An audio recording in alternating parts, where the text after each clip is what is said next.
this is my classroom at Lake Susie. Yeah.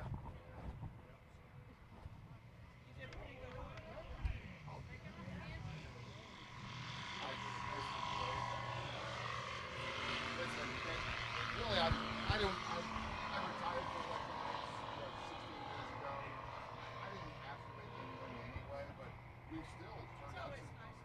Well, at Pine Island, we were the busiest PVG school in the country. Yeah. We had more And students. that was a fantastic. I remember you guys flying down over the islands and stuff. That was a fantastic. Coming in, he's like, look out. Yeah. That's right. That's right. And a lot of people, the locals, called us flying monkeys, though. Kind of true. Kind of true. I remember that one lady lived in that one house and always gave everybody a problem. Yeah. Down over Yeah. there. I mean, you weren't even anywhere near it. No. Yeah, of course she did. Of course she did. We'll be back over Yeah. there. Over here. Sorry about misidentifying you. Dennis Long, I'm not kidding. I'm going to take a picture of you two guys standing next to next. Dennis Long is the fellow Aeropract, and he owns most of these Aeropract airplanes. My head down and sit down. You don't have to put your head down very far. You guys very similar build, the whole thing. Right. You almost walk the same. Same first name. And the same first name. Makes it very confusing for a Polak. Like me. No. Yeah, we used to go over there and fly with the Nirvana boys and fly into Slovakia and all that stuff, but it's probably a good idea not to go there now. Yeah, not right now.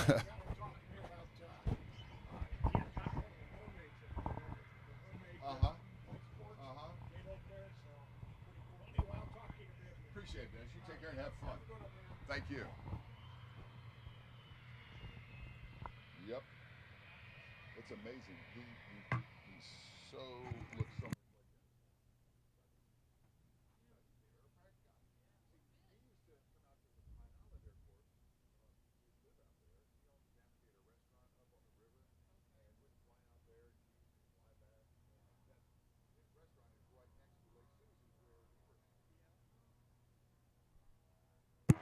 that. And it is green flag.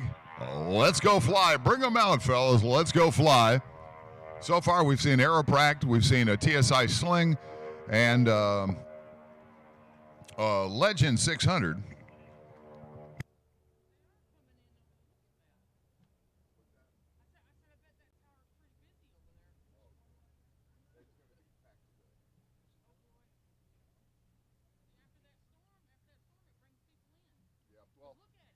Everybody knows that when you have a cold front come through, right after that, it's very nice flying. Right? Because look, there's no,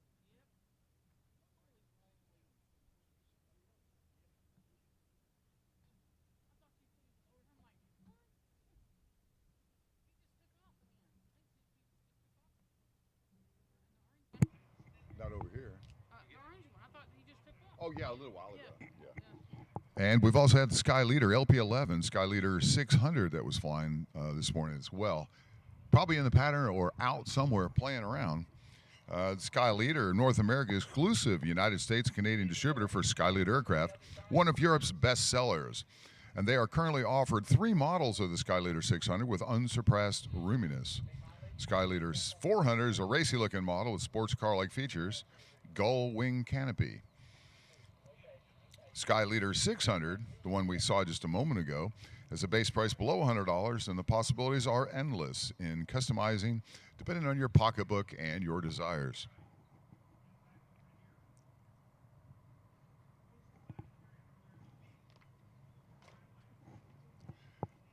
That's Sky Leader, and I believe that is Michael Tommen that's flying that. We'll double check that, but that's LP11 here at Paradise City, LP11.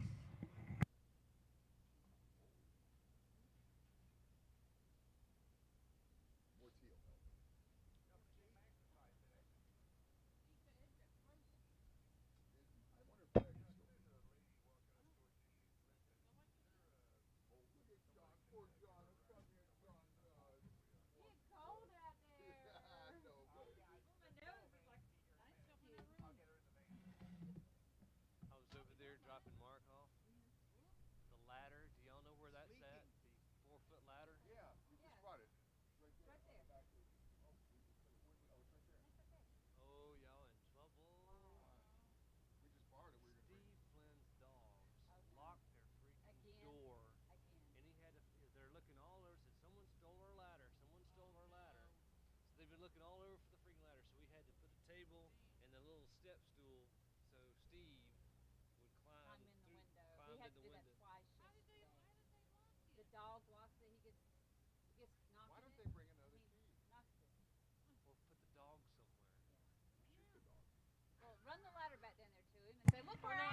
there near those speakers. Yeah, there it is. I won't say a word that. Just say you found Oh, we it. got it. Just say you found it. Yeah, right. Here's the Aeropract A22. That's the A32. A32, I'm sorry, that's the orange one. And this is terrible.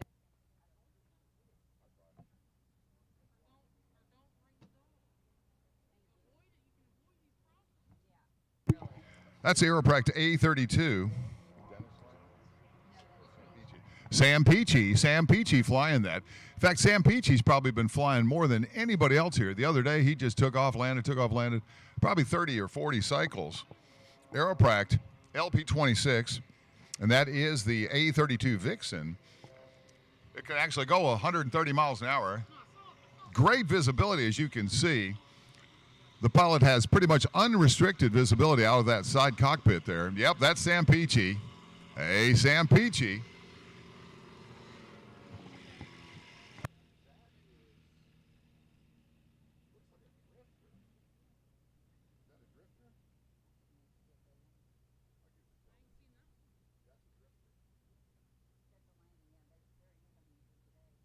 And that's an incoming aircraft. We're going to check his tail number there.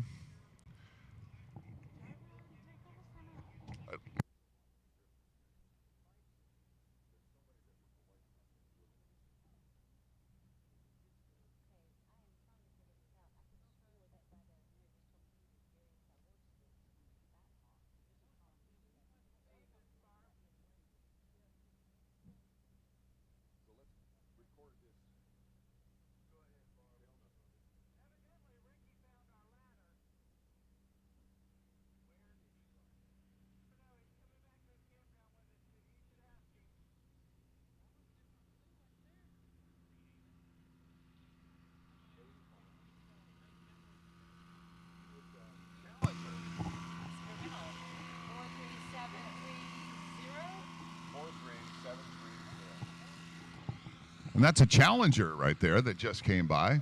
Challenger. That's an M squared.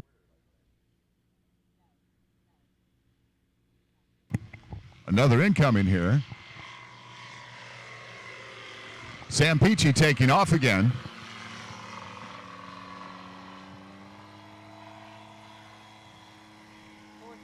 JP. 432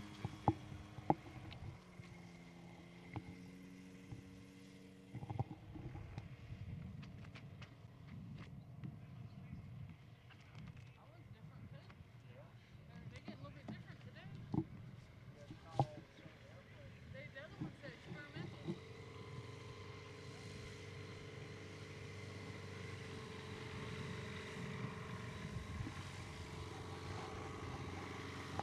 $912 US.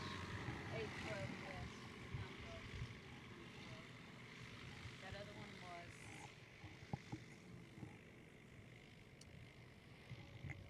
manufacturer Ports line.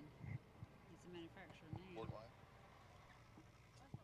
Model, it's a Flight Star 2. And that other one's a Flight Star 2, Portsmouth, Fixed wing single engine. with a 2-cycle engine on there, Rotex 2-cycle.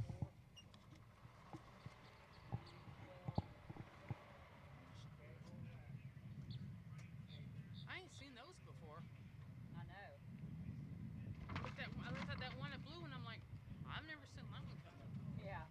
See this one right here? M squared 3s with the belly at the bottom on Yeah, it. it could be them. That's the first one I've seen of it. Yeah, it looks like the M squared. Hasn't been over there. Hasn't been in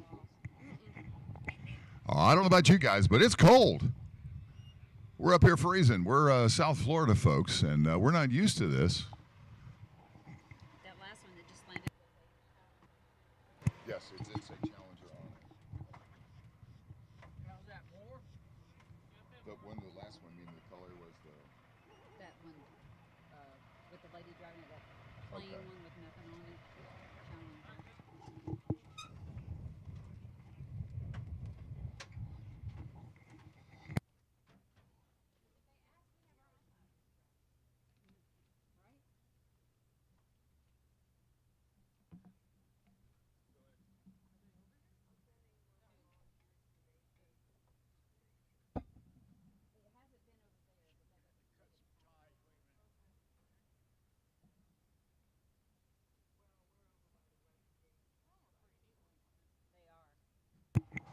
So we've had some incomings here.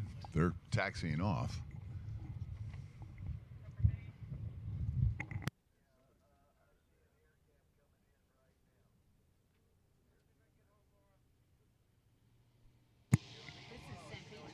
And here's Sam Peachy again.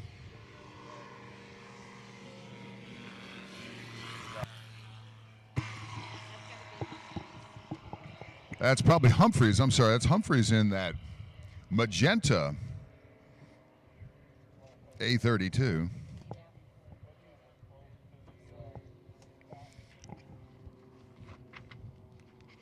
Andy Humphreys probably flying that A.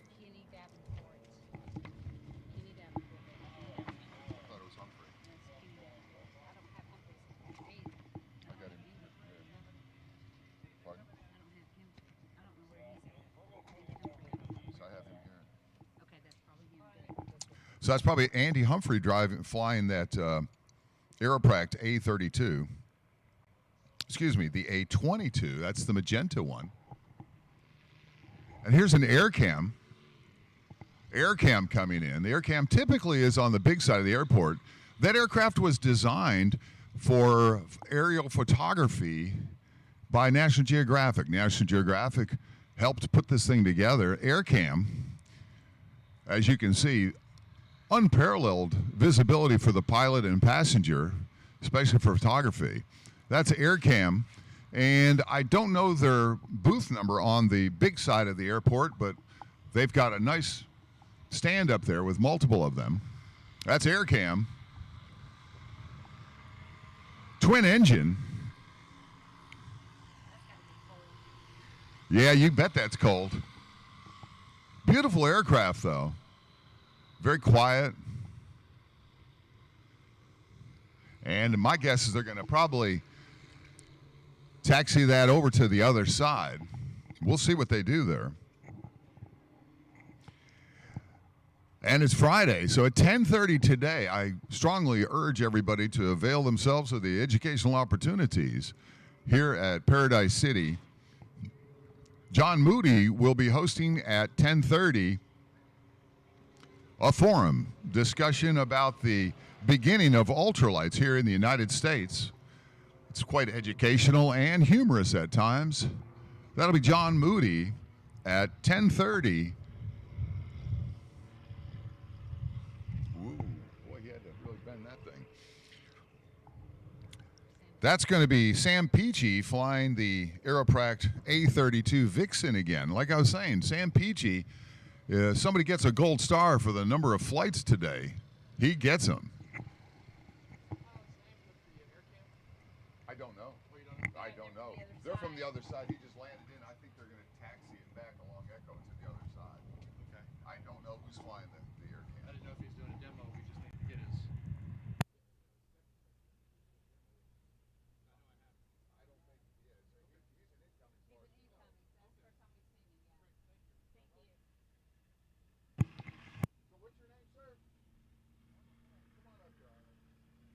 Sam Peachy. Hey, Sam. He's got that big smile. He's happy. He's flying the.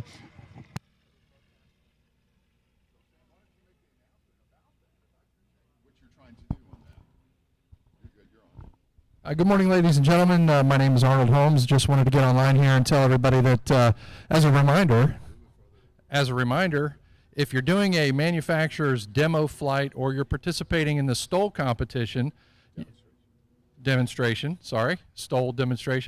it's important that you get the tech inspection that we're doing here at Paradise City. So find me, Arnold Holmes, and we'll be doing your tech inspection if you're in the STOL or if you're doing a manufacturer's demonstration. Thank you very much.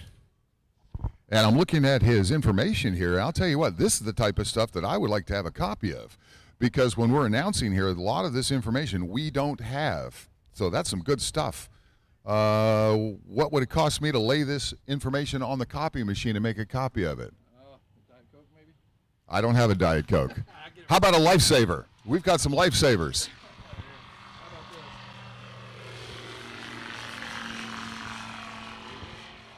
No, I'm talking about the data. The form doesn't help me a bit.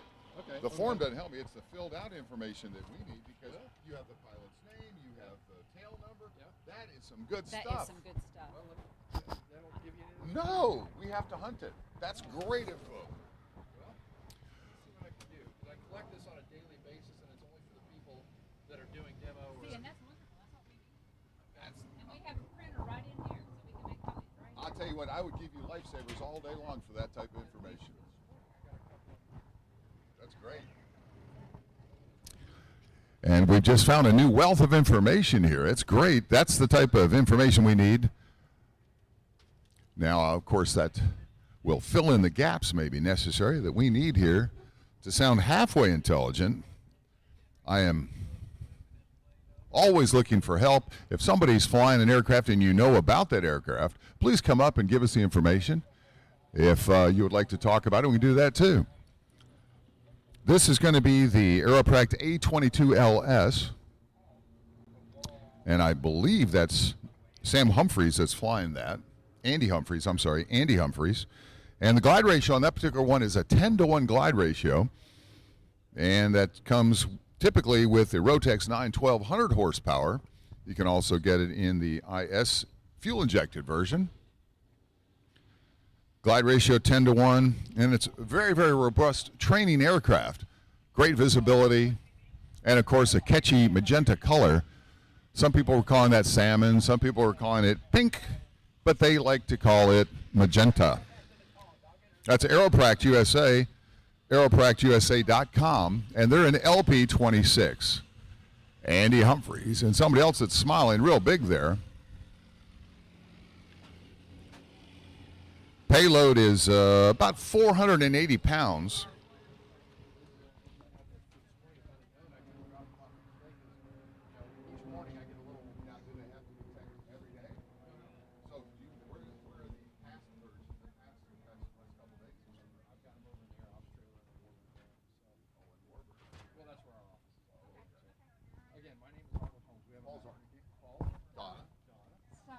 Nice to meet you. I'm here every year, actually, and I do So these. are we.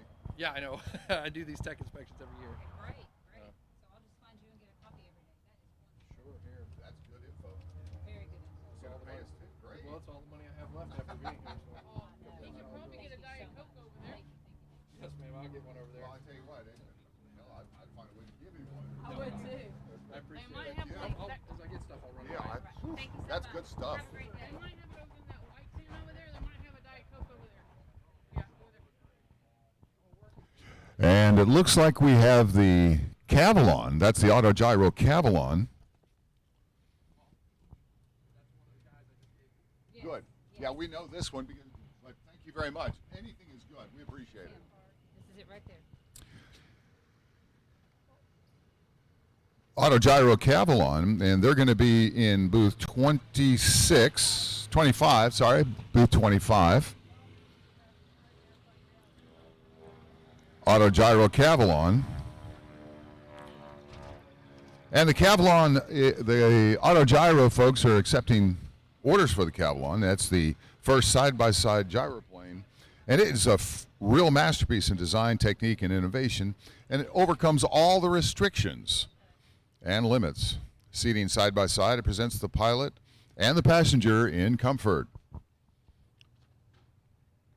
And due to its big tank volume, the gas tank volume, you can handle great distances easily. And it offers everyone the perfect position thanks to individually adjustable seats and pedals. From the bottom to the top, every wish is fulfilled. The interior offers plenty of room for the pilot and his passengers, and available options are endless. If that's not enough, you can get the Garmin G3X touchscreen suite as well. The Cavalon pricing starts at only $135,000. You can see them in LP25. And because that's the silver one that went by, right? So that's going to be Jimmy McCowan that is flying that one. Jimmy McCowan. And later on, you're going to see Bob Snyder in the dark blue one. They've been flying quite a bit out here.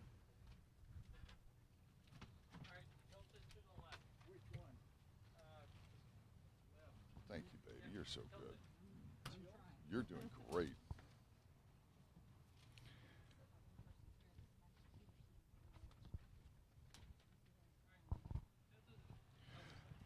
That particular Cavalon been tech inspected and all that just this morning again.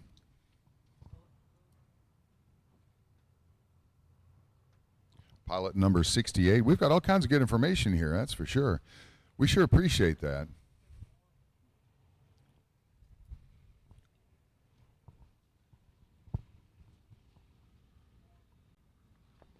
There's the aeropract again.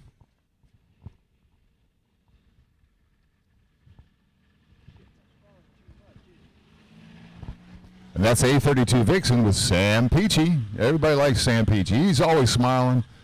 He's flying. And we were joking with him the other day. He's been flying so much, so we were saying, well, we can bet he's not paying for the fuel because at over $5 a gallon for the avgas, it's nice to have somebody else pay for it.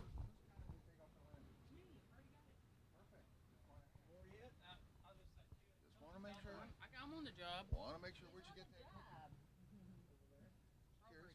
I got a bunch of cookies. Just curious. I'm a cookie guy, and I see Wendy over here eating a cookie. I said, "Where'd you get that cookie?" Cookie, cookie, cookie, cookie.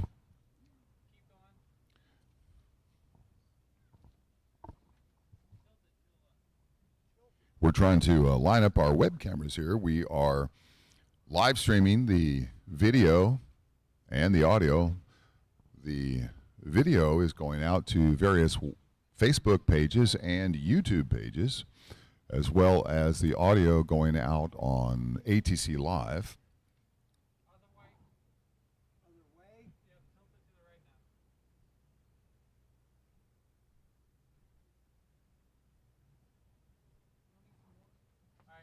You could always use water, thank you.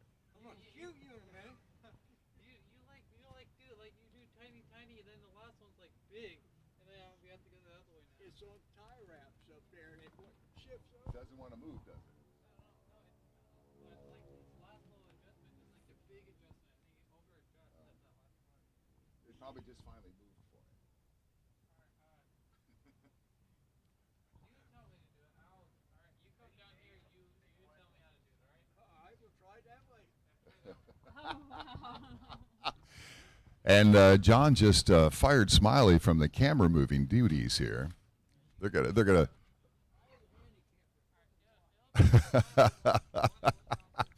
The kids run the computers over here because they know much more about it than us graybeards. That's for sure. The left one, the one that looks off. The left one. Looks good to me. What are you trying to do? I'm trying to get it centered, little horizon.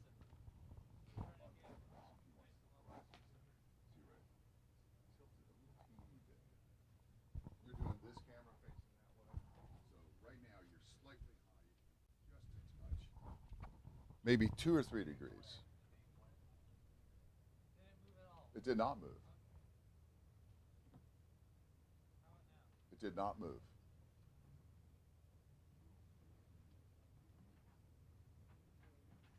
Now it moved a ton. And now it's back to worse. It's up. So the left like side's this right gotta now. go up. No. The left side goes down. This way? This is the camera's moving. That is much better than it was a second ago, but it's still like this. You need to come that way a little bit more. It is not upside down. The horizon, the left horizon is higher than the right horizon at this time. So you want the left side down. Oh my goodness, Like you're banked into a right turn. Yeah, it looks like you're banking on a right turn right now. That's a good way to say it. It's worse than it was. Thank you very much. You want water? Okay. Here, John. Going past the yellow lot on our side. Are they directing them over this location? Alright, left or right? There you go. You're still, now you're really left side high. The word was all kind of running down my hand. This is the Auto Gyro Cavalon. And that's going to be Jimmy McCowan flying that one. Jimmy McCowan. They're over there in booth LP25. And they've got some really nice stuff, the Cletus and the Cavalon. That one's the Cavalon. Pricing starts at $135,000.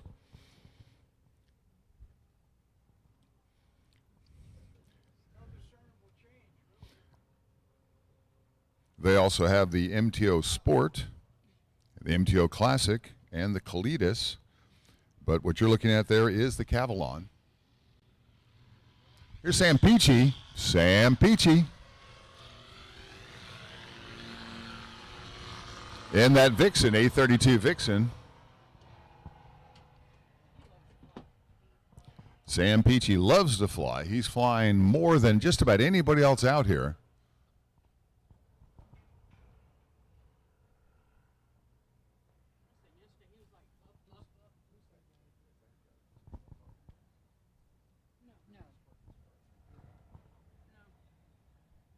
Guy just talked to us had shorts on, khaki shorts.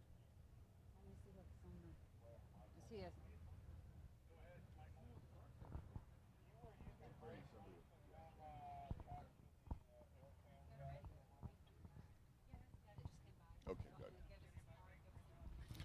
So I just heard on the radio that AirCam that landed is being taxied over to the other side of the airport there. He's going to be taxiing up Echo Runway. Echo Taxiway, excuse me. And the winds are north component today, which is quite different than the south component that we have had. The winds are 6 gusting to 16, and from the northeast, which again is different. I was going by that. It could be. I've got pants in there, but I got one pair of pants out there for tomorrow. There you go. Yay! How do you know? Because she got Michael. That's how she knows. You know how big mine is? That's right. Well, they're parking them way out here to start with, aren't Yep, the parking lot is starting to, people are starting to come in and walk. They're definitely making them park at the far end and then walk out. That's interesting. Usually they do it the opposite way. And I did see the B-25 Panchito this morning, the B-25 Panchito. That is quite an aircraft to see. It's one of the last B-25s.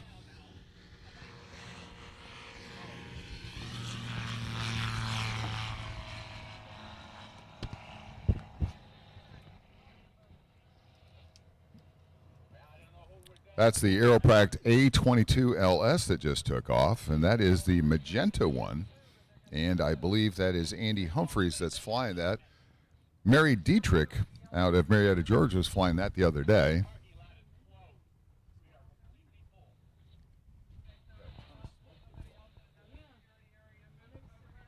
I can't tell what it is, but there's a lot of smoke down on the east side right now. What's going on down there, John? Can you see? Passing. It just stopped, whatever it was. There was a lot of smoke. Don't know what, it's white smoke, so it's probably nothing major there, but there's definitely a lot of smoke.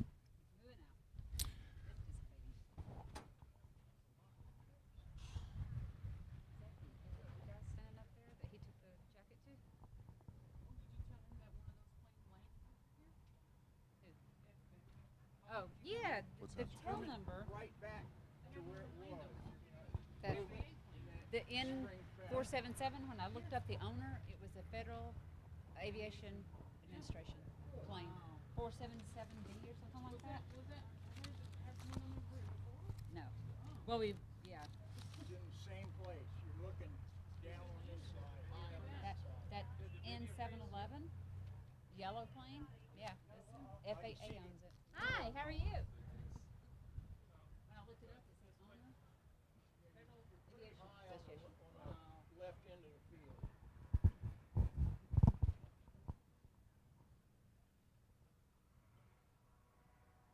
Jenny will bring us our separate signing sheet. Looks like you're trying to just bring the bleachers up. I've only got 3 pilots there, I don't know who they're with.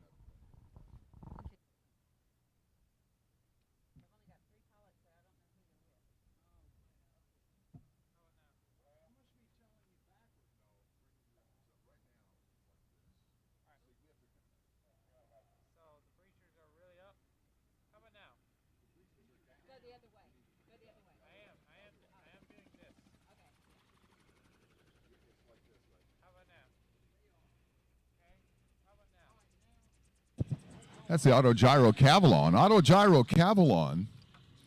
And Auto Gyro is going to be in booth 25. And that's going to be Jimmy McCowan. I really like the shark's teeth on the front of that. It gives that kind of an aggressive look. The Auto Gyro Cavalon, side by side in comfort. Great visibility. And you can see him filming while he's going up there. He's probably got the press up there with him. Auto Gyro Cavalon and Sam Peachy landing again.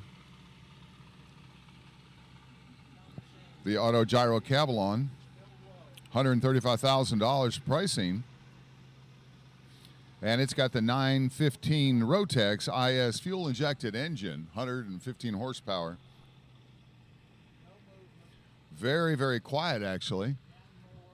The gyro planes have been flying a lot here this Paradise City last few days. It's been very, very windy and turbulent, but due to the high wing loading, they're able to cut through the turbulence quite easily. And the top rotor does not spin under power except for when they start to spin it before they take off. Their forward motion drives that rotor and allows that to develop the lift. N30 PG. N30 PG. And we've had another incoming here with Stoll tires. So that's probably somebody that's going to be in the Stoll competitions later. N30 PG, I thought here in a second I'll be able to tell you. We're going to get that Cavalon moving up the runway a little bit so the Aeroprac can move as well.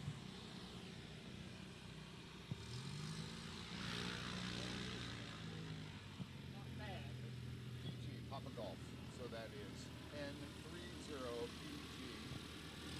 And that's a Carbon Cub X EX3. Carbon Cub EX3.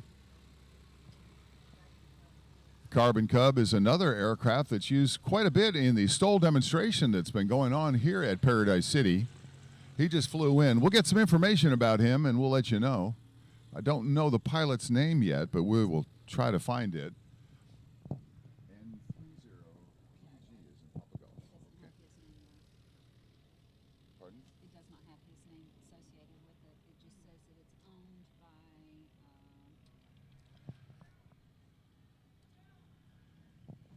registered owner is 999 Leasing out of Michigan.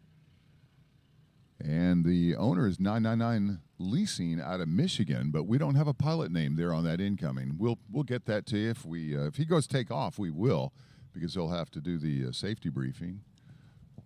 He may be putting himself over there with the Stoll aircraft to get ready for the Husky Stoll National demonstration that will start at 6 o'clock today. Up 6:30 apparently. I'm being corrected. 6:30 to 7. Here's that A32 Vixen again, just landed. And that's going to be Andy Humphreys flying that one. I'm sorry, A22. I keep doing that this morning. That's the A22, the magenta, and that'll be Andy Humphreys flying. That's for sure about that. And that is the 912 Rotax engine on there. They're in booth 26, LP 26, right over here by the media building.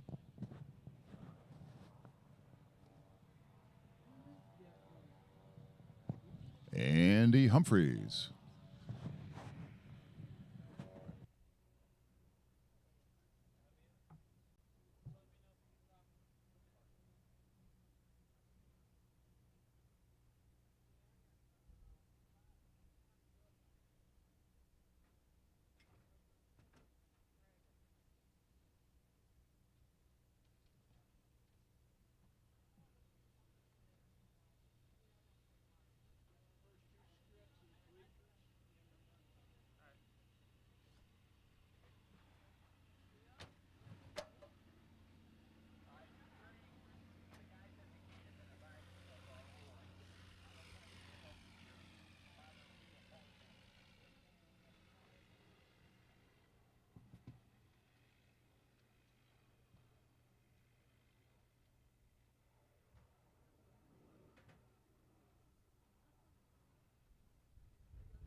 You know, I've been corrected that Mary Dietrich has been flying the magenta A-22 Aeroprac this whole time. Well, I thought it was Andy Humphreys, and that's my mistake. Can't really see in the cockpit to see who's who.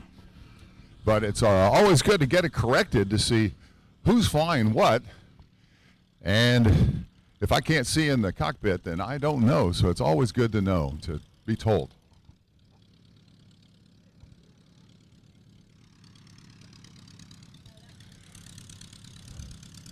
And this is something else here. He just arrived. I'm not really sure. We'll look up the tail number there and see what that is.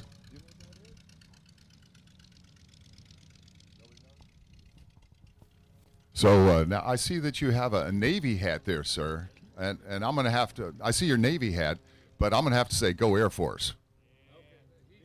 Air Force, all right, Air Force. Brothers, you do favor. Who's older? All right, so we're going to talk with you first. You're Air Force. When did you go in the Air Force? I was in the Air Force from 70 to 74. 70 to 74, excellent. And what was your job in the Air Force? I was an aircraft electrician. I was a Sparky. Sparky. Yep. I was stationed at Davis-Monthan for about 3 years. Did a TDY to Hawaii, and then did a year in Korat, Thailand at the end of the Vietnam War. Excellent. Thailand's a great place to be during the war. Well, it was better than Vietnam. Better than Vietnam, that's right. And your brother here? U.S. Navy. And, between 70 and 74, we were in at the same time. My job, I was an ABH, which is aircraft handling on the aircraft carriers. Excellent. What carrier were you on? Enterprise in Midway, but only TDY. I was main station in Alameda, California. Wow. So where do you guys live now? I live in Steubenville, Ohio.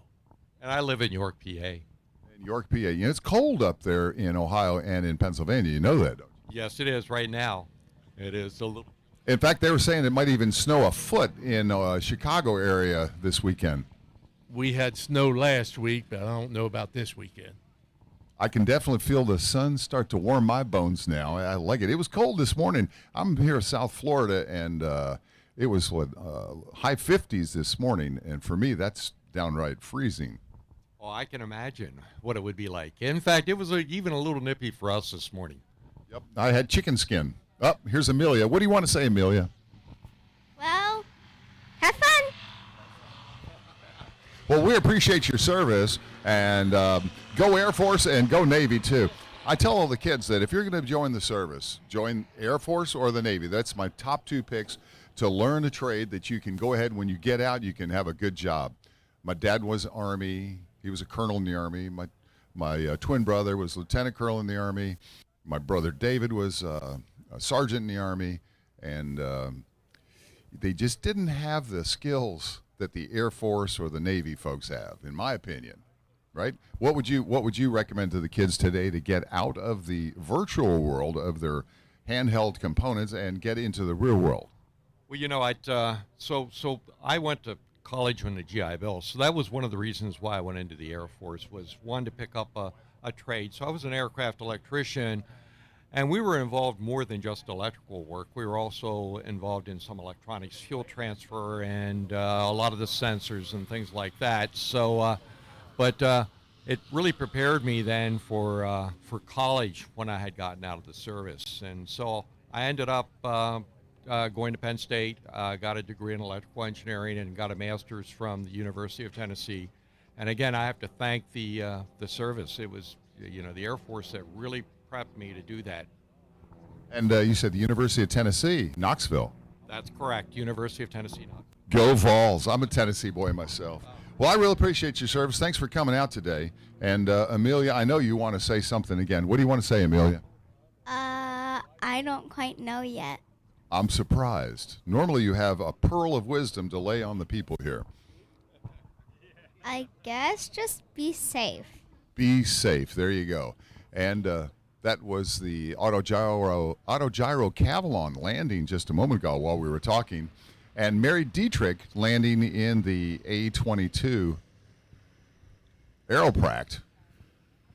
And like I said, apologize to her. I was saying that Andy Humphreys was flying earlier, and it is Mary Dietrich. I've been corrected on that.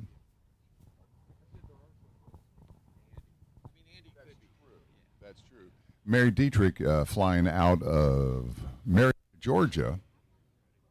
And it's true, Andy, there could be some women named Andy, and you don't know these days. Nowadays, people are named anything.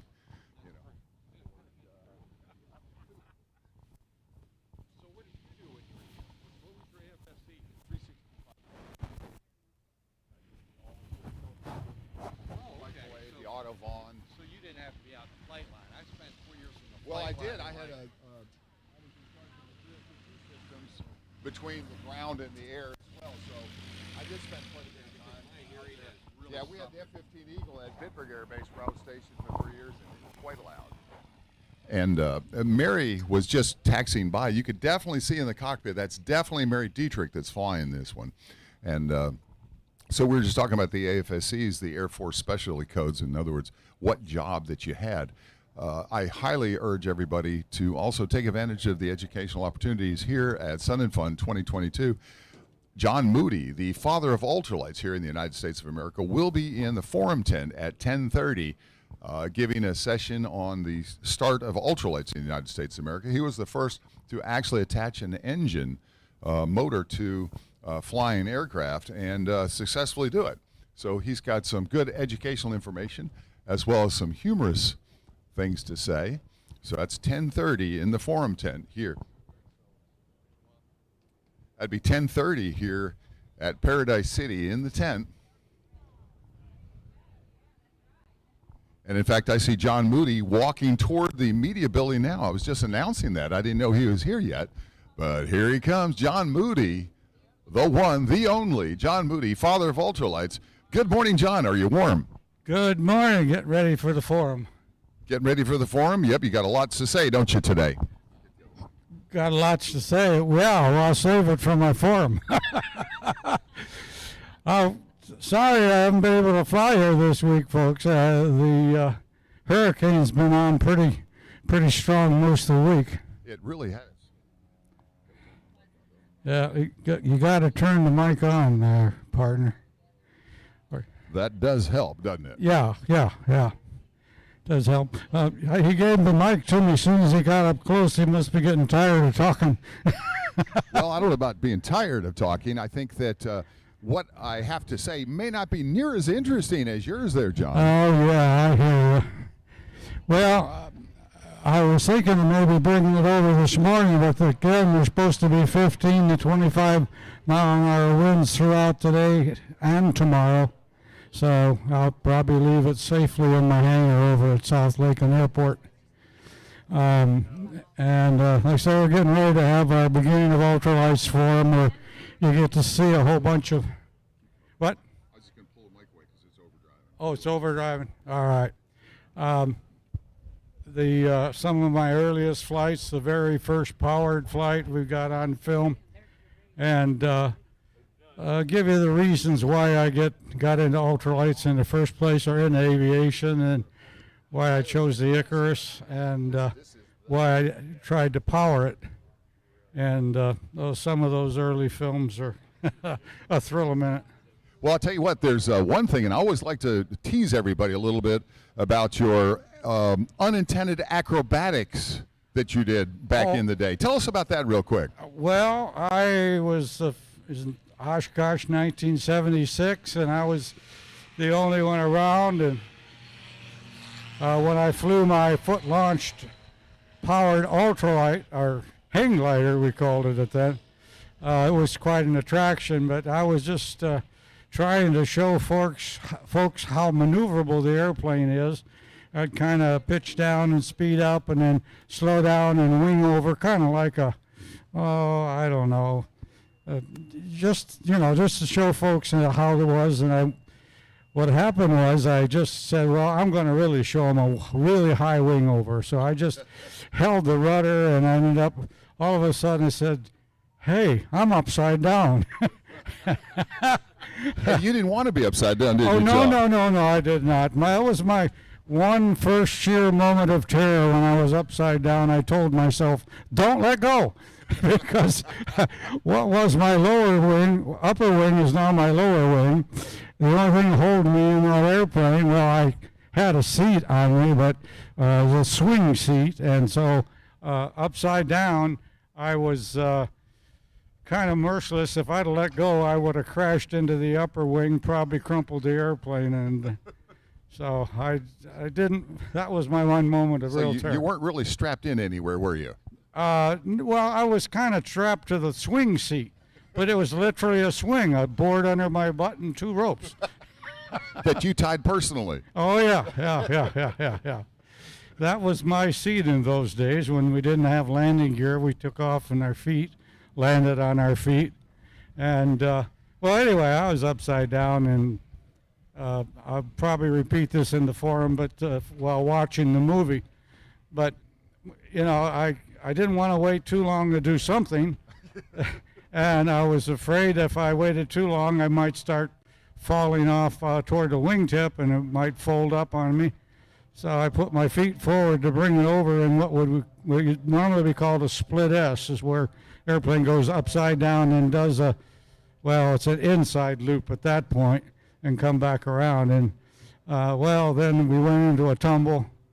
The first tumble I kind of expected. In other words, I'm spinning around the axis of my wing from wingtip to wingtip. And there I am. The first tumble I expected. The second one I told myself, this isn't working.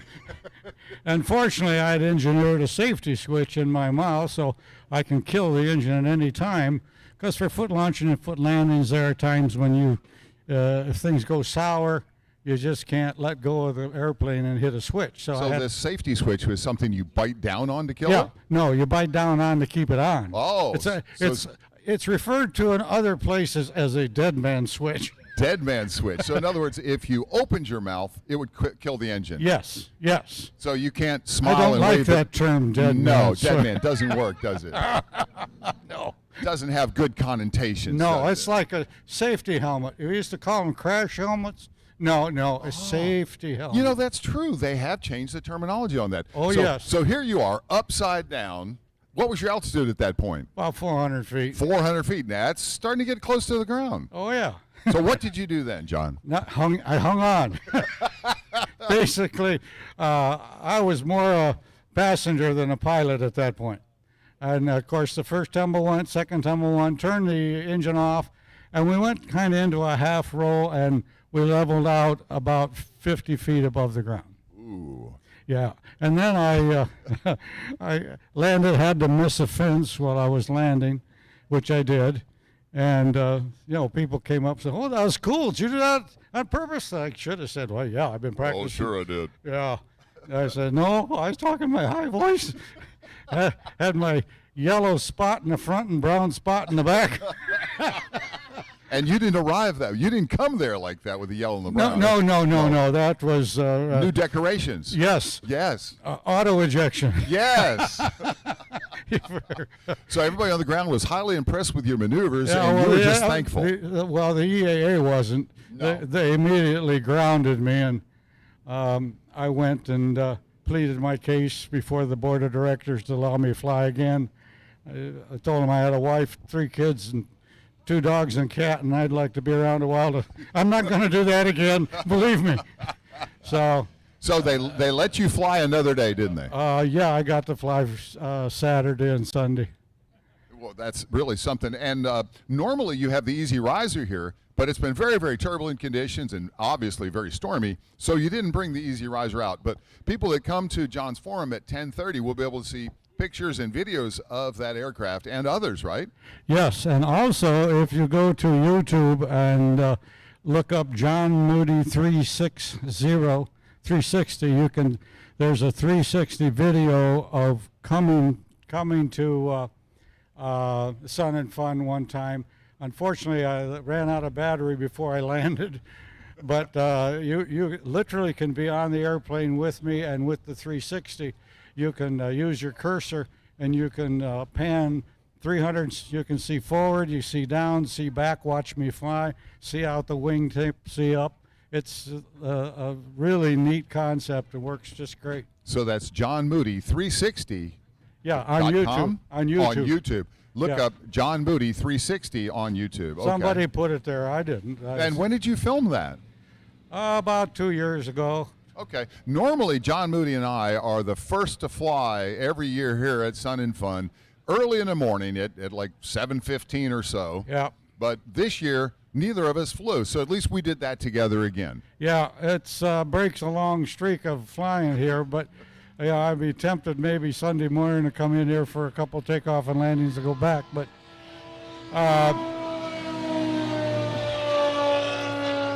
what? That's Steve Henry in the What's that? Yamaha-powered Stoll machine. So we've got a couple of goodies for you here. What's that? That is a little aviator duck. Oh, Everybody's I getting like ducked. ducks. Donna is ducking people here. Ducking people. Ducking people, my lovely wife. And that is a little poker chip for participation here at Paradise City 2022. All the volunteers and some of the exhibitors are getting a poker chip. That's Mary Dietrich right there. Hey, Mary. She's showing well in the magenta A22 Aeropract. Uh-huh. So is it almost time for your forum? I got 10:03, but I got to go set up. Okay, so John is going to go get set up for his forum. I highly recommend John Moody. Come see John Moody in the forum tent here at Paradise City, the father of ultralights and the start of ultralights. Did you see your article real quick, your little blurb on you in Kit Fox? You told me about it, but I've not had a chance to get a copy of the magazine. They had a little blip in there. It's online. You can see it as well, but that's Okay. Kit Fox Magazine. It's got a little thing in there to tell about everybody. Please go see John Moody. 10:30, just a little while. Don't have to wait long in the Forum Tent, Paradise City. You'll get to find out everything you need to know about John Moody, the father of ultralights, right here at Paradise City. Look forward to meeting y'all. That's right. And John, I tell you, it's always a pleasure to fly with you and to be with you even if we don't fly. Same here. Take care now. Up, up. Amelia's giving you a lifesaver. Oh, thank you. Let me give it back so you can give it to somebody else. I really don't like peppermint. It makes me sick. Everybody loves it. I'm a weirdo. I like Hard to the. brush my teeth. Fortunately, I don't taste much anything anymore, but the smell of the mints and stuff like that. I use that Arm & Hammer. I've used the same toothpaste for so many years, I don't taste it. All right, you're welcome. That's Mary Dietrich again taking off. Mary Dietrich. And again, I've been misidentifying, saying that Andy Humphreys was flying that, but it's definitely Mary Dietrich. I'm very happy to report that the sun is actually out and starting to warm us up because, boy, it was cold this morning. In my mind, it was very cold anyway. I think that's in here.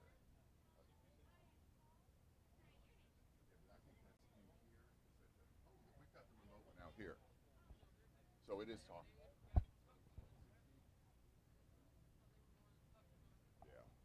So it's starting to warm up a little bit. The winds right now are very, very nice, actually.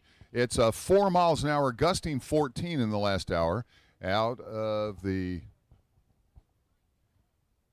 southwest it has here. It looks like northwest to me, out of the northwest. So I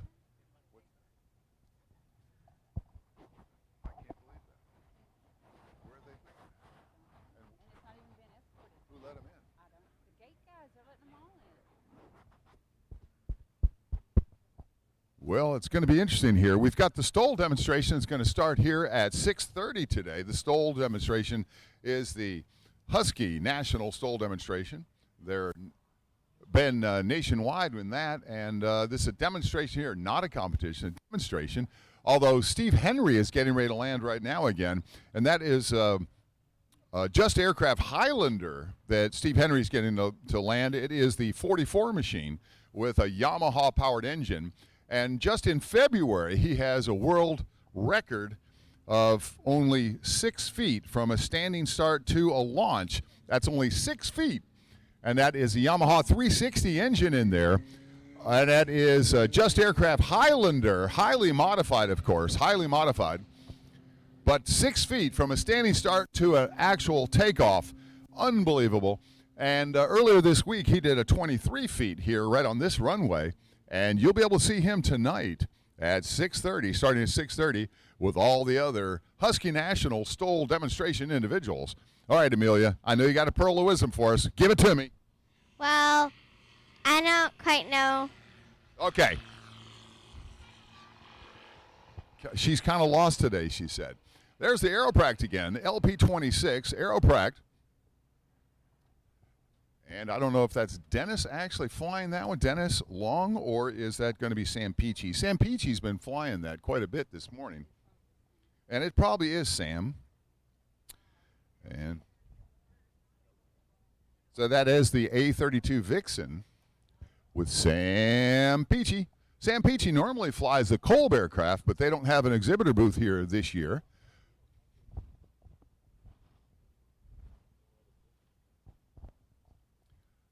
And I see Phil Mednick walking now. Phil Mednick has been doing a lot of the briefings there.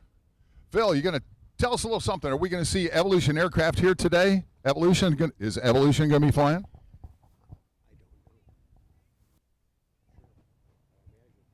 We will be. Yes, we will. We will be flying in the manufacturer's demo today, and possibly doing some demo flights as well. And I guess that will be your son that's going to be flying, or will his wife, possibly Amy as well? And Mr. Wes Fry will also be flying the yellow Bumblebee Revo, and that is really something to see. And also Amy's Rev X has the Patriot wing on there, the red, white, and blue wing. It's very, very nice, but 80 miles an hour fast. And Phil's been doing a lot of the safety briefings with us this year at Sun and Fun, and we really appreciate you doing that too. Morning. Mitch Pennington with Just Plain Adventures, lodging and campground out of West Virginia. Excellent. And are you flying here this weekend? Yes, sir. I brought my air cam on Alaskan bush wheels, and we'll be doing some demonstration flights and rides this morning. Is this the air cam that I just saw land a little while ago here? Yes, it is, the black air cam. Excellent. And we knew it was the air cam. I didn't know who was flying and all that, and that's the type of information that Don and I like to get, because we like to identify who is actually flying. So say your name again so Donna can write it down. It's Mitch Pennington with Just Plain Adventures. That's Mitch Pennington, Just Plain Adventures, and they will have demo rides. And will you be doing the demo rides here on the Paradise City side? Yes, sir. Excellent. And that's Just Plain Adventures. And with justplainadventures.com, is it? It is. Yes, sir.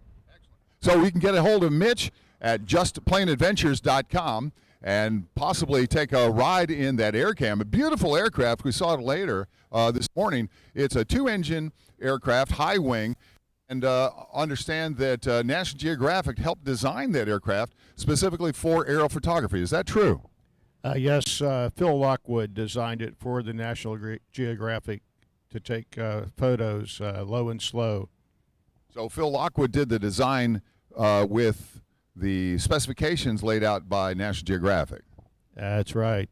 Okay, thanks. Low and slow is the specs with great visibility, no doubt about it. Well, we really appreciate it, and we'll be seeing you guys in the air. Have fun. Who is? Laura. Laura? Yeah, you know Laura. Yep, our Laura. That's easy way to say it. Our Laura. Yeah. I know who you're talking about, though. Well, thank you very much. So apparently Laura is going to be taking videos and pictures from that.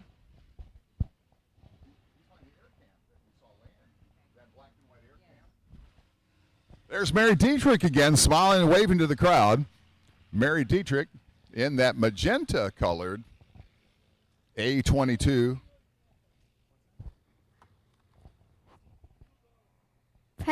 Progress, not perfection. Progress, not perfection? Oh, okay. That's another pearl of wisdom that, courtesy of Amelia.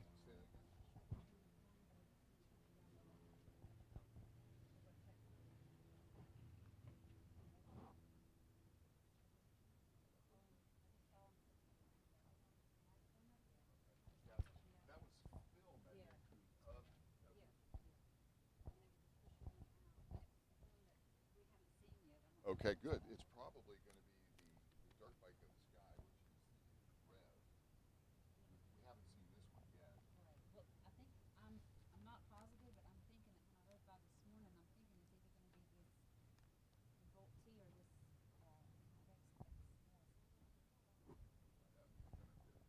Beautiful day today. It's warmed up nicely. The winds are nice. Not that bad out of the northwest.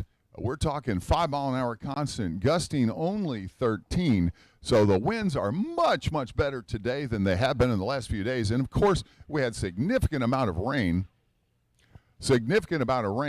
last night and yesterday. And again, this is going to be Sam Peachy. I like saying that name, Sam Peachy. Sam Peachy, that sounds a lot better than Paul Czarnecki, doesn't it? Sam Peachy. He's in the A32 Vixen, and they're in LP26. Dennis Long is the importer for the Aeropract line, and I heard a rumor that he may be retiring and turning that over to Kenneth Davenport. I'm not sure about that. Until I get the official word, we'll know.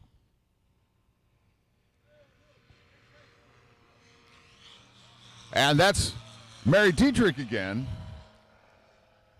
Mary Dietrich in the A22 LS Aeropract, 912 ULS 100 horsepower Rotex. And you can get that either with a stick or a yoke. And not many LSAs offer the yoke.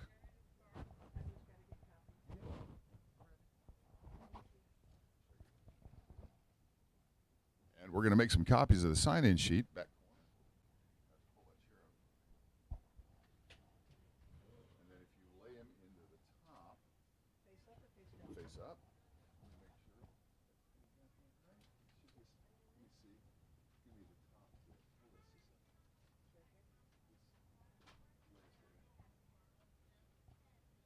Yep. And then we just should be able to hit that. The copy and that.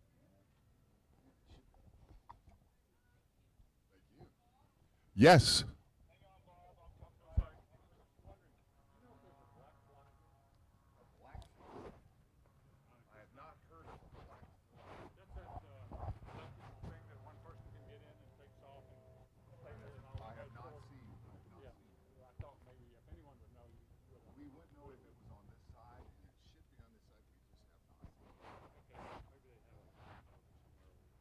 We're being asked if there's a black fly here, and that would be an electric vehicle.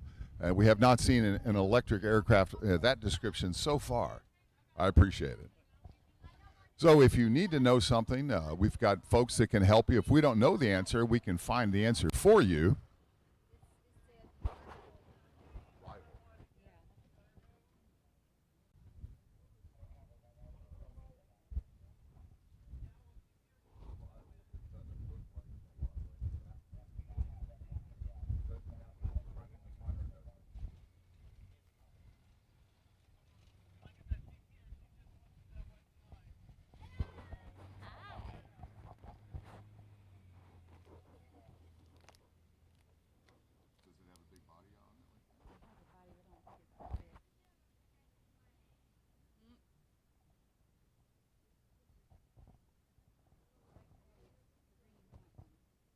Rival X on it. Oh, I see that. Where's Johnny? Oh yeah. Yeah. In fact, it's on this. It's on the copyright copying it. So everybody, go see John Moody. John Moody at 10:30 here. We're going to be having the forum. He is the father of ultralights, and he has got some fantastic things to tell everybody in the forum tent right behind us here. John Moody, the father of ultralights, starting at 10:30 here in Paradise City.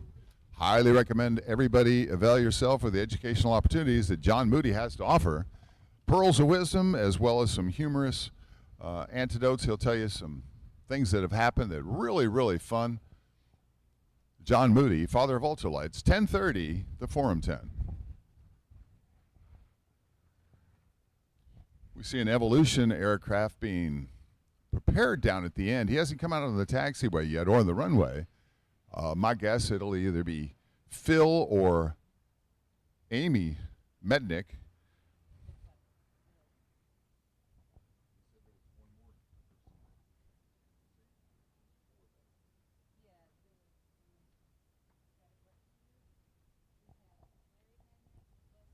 West Frey.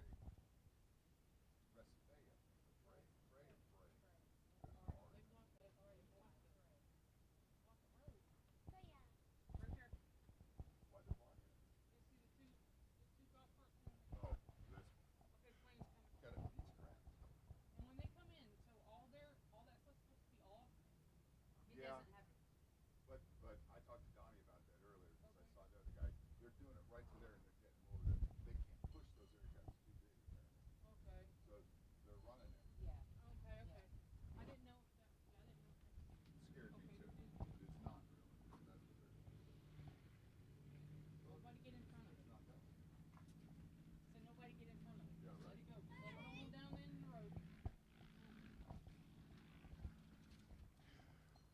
Again, John Moody, on only 13 minutes away from the start of John Moody's forum, Paradise City. Highly recommend check it out. John Moody in the forum tent, father of ultralights. Normally flying the Easy Riser, and the Easy Riser is here, but due to the wind conditions and stormy conditions, he did not bring it this year from the South Lakeland Airport. Normally, he and I are the first ones to fly every year here. I'm flying the powered paragliders, and he flies that. We fly side by side every morning, but this year so far, we have not flown together. We've not flown. And remember, at 6:30 will be the Husky Stoll National demonstration, and you saw Steve Henry landing and flying a little bit ago. And this is going to be Mary Dietrich again, landing in the A-22 LS. But back to Steve Hum.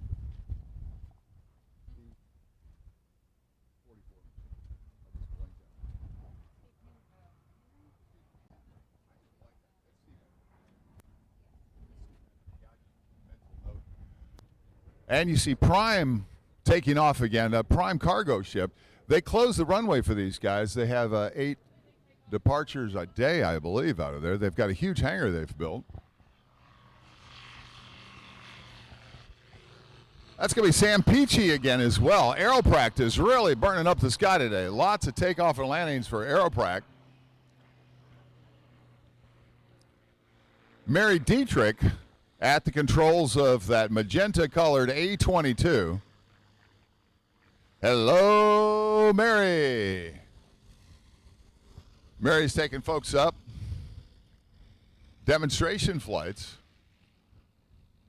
Beautiful day here at Paradise City Sun and Fun 2022. Remember, we were also streaming this both in video and audio. The cameras are on the roof over here. And my lovely wife is bringing me my hat.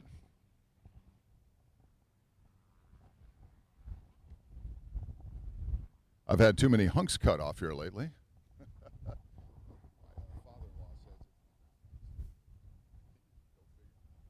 Go figure. Sun's shining. It's actually warming up. It was quite cold this morning for a South Florida boy. It was cold anyway. Had chicken skin. But we're waiting for the demonstration to start. Also, the manufacturer's demonstration will be happening, I believe, at 11 o'clock. And they will probably have the Silverlight Aviation as well as Evolution Aircraft. Larry and Amy Mednick will probably be flying the Rev X and the Revolt. And you can see one of their beautiful aircraft right over there now. It's the Weight Shift Trike. It's green and black with a white wing. And I believe they're in booth number 16. That's LP16 for Evolution Aircraft.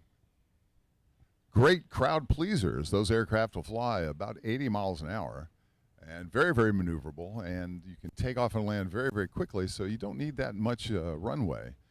And, of course, they're flying with big Tundra tires so they can fly off unimproved fields, much like the grass field you have here in front of you now. We're also live streaming this on ATC Live. So if you can't be out here, you can tell folks and check us out on ATC Live and check out the Paradise City channel on ATC Live. And we appreciate Dave Pasco at ATC Live for setting us up and allowing the outside world to listen to all the activities here at Paradise City. We see the parking lot starting to fill up. People are streaming in. It's going to be a beautiful day here.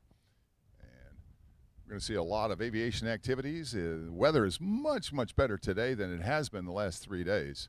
It's been challenging at best with the south component winds coming over these trees, causing them not only to dance, but to have some significant rotor in the runway itself.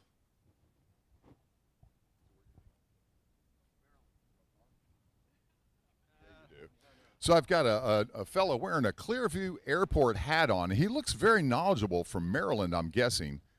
He just told me that. What's your name, sir? Tom. So you're sure. What question you have for me? I heard you said that you had some chunks chopped off of you, and I recently have also. Anybody got any suntan lotion? I forgot. Yes, in fact, if you come up here to here, we have suntan. We got 100 screen. Come up. Come on. We'll fix you up. We've got. If you need suntan lotion, you've come to the right place. That's all his talking. He's on strike now, but at least you can tell me about Clearview Airport real quick as we're walking toward your suntan lotion. Okay, it's the shortest paved airport in Maryland, 1,800 feet. It has a slight incline to it, so it's semi-famous in Maryland. And we have a mug that says, congratulations, you landed and took off at Clearview without balling up your airplane. There you go. We appreciate that. And as a reward for telling that, here's some 100 sunscreen, SPF 100. You got to keep the sun off. Yep. And the sun is really nice if it's warming you up, but you get too much, it starts to tear up the skin here. And skin cancer is no joke.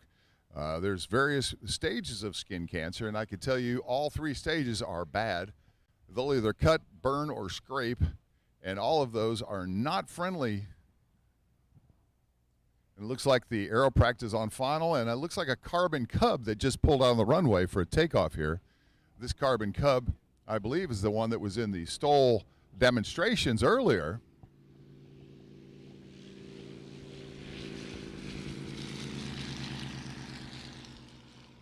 It's got that radial engine. I love the radial engine. I love the sound of the radial engines.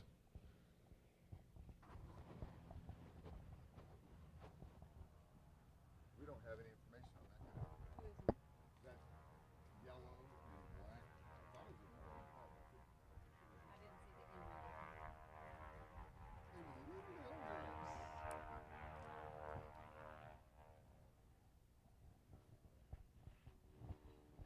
Sam Peachy.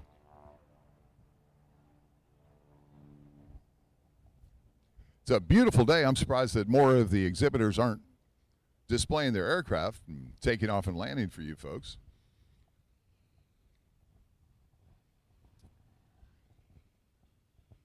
A32 Vixen from Aeropract. They're in booth 26 right behind us over here. Great visibility on that cockpit. You can see glass all the way. You can see the entire leg and body of the pilot and co-pilot there. The A32 has got a streamlined fuselage compared to the 22. With the 32, they've streamlined it. They've recessed the doors. They've cleaned up the tail section. It actually flies 20 mile an hour faster than the A22. The A32 Vixen. Yes. Sure. So we stopped by Lakeland South yesterday, and you said you're a resident there? John Moody's a resident there. He's the one that has he's the father of ultralights here in the United States, and he has the Easy Riser there. Okay. I just wanted to see if you could give us a little info on it. It just seemed like it is a neat little place. It's very, very small, and we get more. No, I've been flying out of Lake Susie Airport about 100 miles south of here. And I think this is Gary Spicola in the American Ranger by Silverlight. The American Ranger by Silverlight. Now, this is one really spiffy gyroplane. Gary Spicola, the American Ranger gyroplane, Silverlight Aviation. And I'm going to double check their booth number before.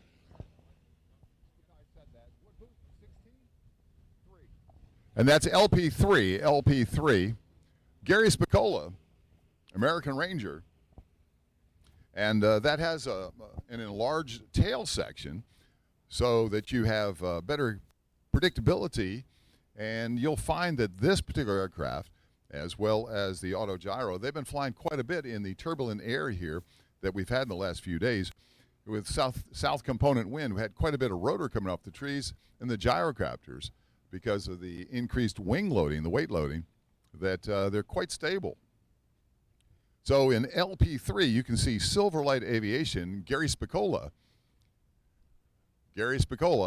American Ranger, LP3, and that's the American Ranger AR1.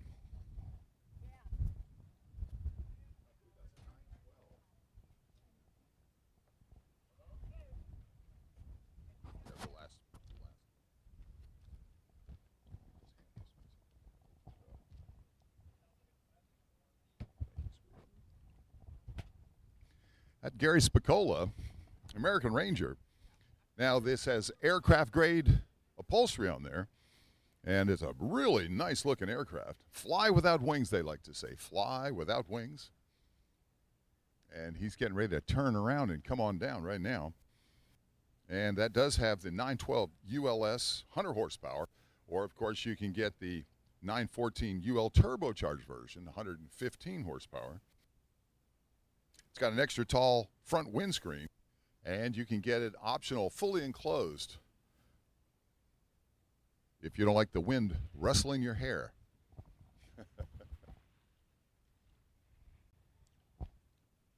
Max cruise speed is about 105 miles an hour, and apparently they're holding Gary Spicola so that Sam Peachy can come around and land here. American Ranger in LP number 3.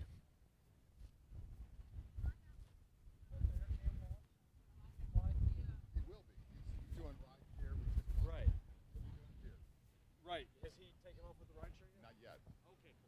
So you haven't missed it. Thank you, sir. Up. No, you don't. And this is that radial engine. Boy, listen to the sound of this. I love a radial engine sound.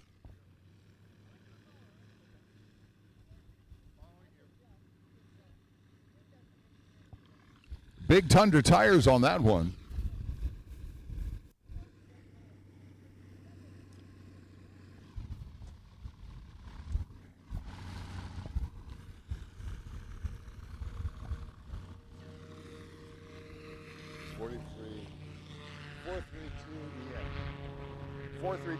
I don't know who that is. Gary Spicola just took off. Beautiful, beautiful AR1 American Ranger. They're in booth number 3. And this is the Auto Gyro Cavalon. Auto Gyro Cavalon right there, giving us a thumbs up. That thing can cut through some rotor. Definitely the aircraft to fly if you're going to fly in turbulence. Large tail section. Makes it very, very predictable and easy to handle. To fly a gyrocopter, it's much like a fixed-wing aircraft, except there are a few differences, but a lot of those skills are transferable. And that'll be Bob Snyder there in that Auto Gyro, and Auto Gyro is in booth 25. That's LP 25.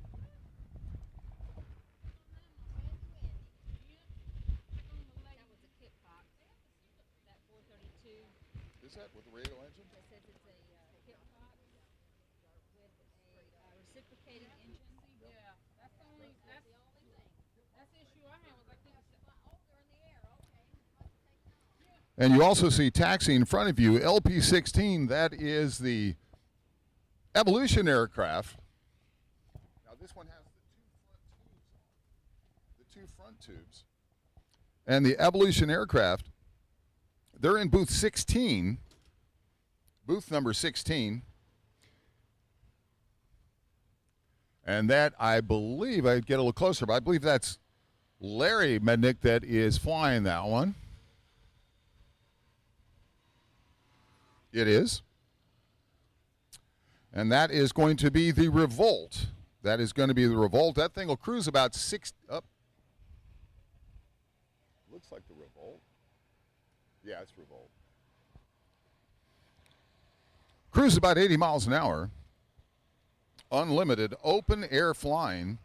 That's Evolution aircraft in LP-16.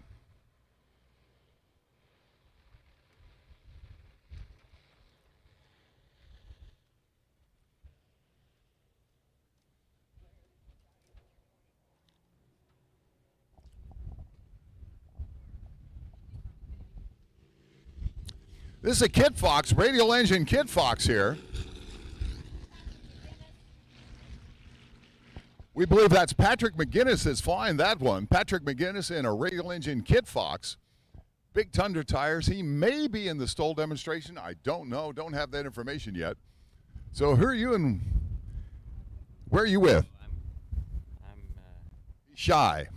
He's shy. He's taking video, and I asked him where he's from. He goes, I'm shy. A lot of people are shy. A lot of people don't really like to talk on the microphone. I don't either, but they've selected me for this job, so here I am. Huh? I don't believe that. How come you don't believe that, sir? You sound like a natural on the microphone. Well, I appreciate that, and my wife's father has other things to say about that. I see. And he's shying away, too. He's leaning back away from the microphone. Where are you from? Oh, I'm from Palatka, Florida. Palatka, Florida. Oh, you're not too far away from home. That's correct. Most people don't know where it is. That's right. This is Evolution aircraft. That's the rival wing with the Revolt. That is going to be Larry Mednick flying that one. They're in LP Evolution aircraft. And they're in LP-16. They're just behind us over here, LP-16. Remember, everybody, please go see John Moody in the forum tent. He's the father of ultralights. He's giving a forum right now to talk about the start of ultralights in the United States of America. It's the thing to see. Truly, truly. Don't miss this educational opportunity. John Moody, there in the forum tent, starting pretty much right now, 10:30. We're going to have the Husky Stoll National demonstration that's going to start today at 6:30, and that'll run until dusk. And Steve Henry, who has the record 6-foot takeoff distance, which is astounding when people think about that. He has a Yamaha-powered just aircraft Highlander, and that thing literally leaps off the ground. Here at this runway the other day, he did 23 feet, and I thought that was pretty spectacular. But I'd really like to see that 6-footer. Yes, he had a good headwind. It was a 25, 30-mile-an-hour headwind that really helped that 6-foot distance. Yes. In fact, comment there from the Peanut Gallery just said that his last landing was short, and it was. In fact, he told everybody that a weld that he did on his hub broke loose. He did the weld many years ago. It actually was a weld that failed that he did. It wasn't the manufacturer, it wasn't any of that. So there's Gary Spicola in the AR-1, Silverlight AR-1, American Ranger. Nice looking aircraft. Goes fast. 912 engine on there.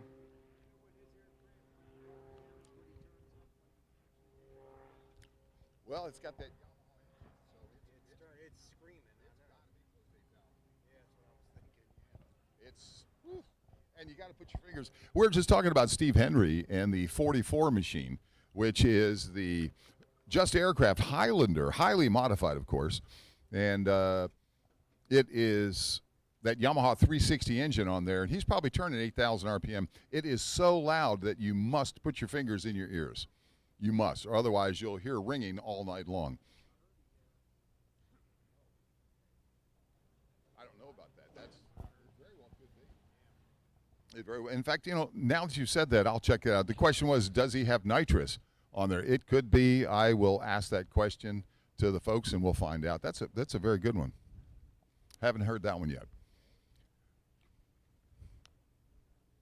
So it's Gary Spicola again. Excuse me, that's the Cavalon. That's the Auto Gyro Cavalon.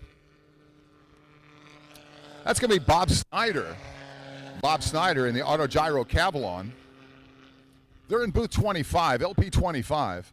And that Auto Gyro Cavalon's got a nice roomy cabin, side by side. And it's really spectacular.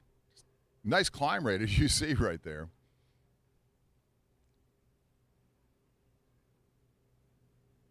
Auto Gyro. Now, Bob Snyder is going to be doing a forum also, and if I remember correctly, it is today. I think it's today at 12 o'clock. That'll be Auto Gyro, Bob Snyder, and the Cavalon. I'll check on the forums here, and I'll tell you. There's that Kit Fox again with the radial engine. And what was the guy's name again?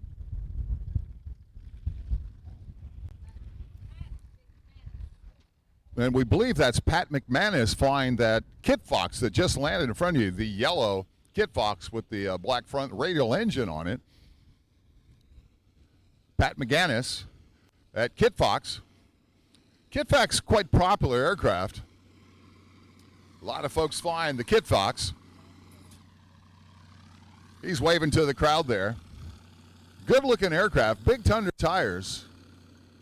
Just the sound of a radial engine. I love it. So where are you guys from? We're from northern Maine, Fort Kent, Maine. Where in Maine? Fort Kent, Maine. It's not the end of the world, but if you stand on the roof, you can see it from there. It's almost. Almost. Now, is it cold up there? I was I was skiing Sunday and snowmobiling Monday and took off for Florida Tuesday, so. 2 inches of snow this morning. We had 2 inches of snow this morning in Presque Isle. Woo! The only white we have down here is sand. Or women. A little bit of white skin here and there, too. Yeah, and well, you do have sunscreen available, but I highly recommend you butter up because the sun will get you here. Here's the air cam we were talking about earlier. That air cam is a twin engine that was designed by Phil Lockwood with the specifications laid out by National Geographic to do aerial photography. That air cam is quite the machine. And I don't remember what year it was here at Sun and Fun. The tornado came through and actually busted up 3 of them, and it was terrible. Yes, National Geographic laid it out. Here's that Kit Fox again. Kit Fox with a radial engine, big Tundra tires. I'm going to double check, but I do believe that he'll be in our Husky Stoll National demonstration. It'll start at 6:30 today. Steve Henry is back. He was had a mechanical issue at the end of the previous session for the Husky Stoll Nationals. Here's the Evolution aircraft coming in, and this is the Revolt wing on the, and that's going to be Larry Mednick flying that one. Good-looking aircraft. Evolution aircraft. And Evolution aircraft is in LP16. And he is taking folks up on demo rides. Looks like he's going to be taking that back to LP16 or going to the cutout to swap out the passenger.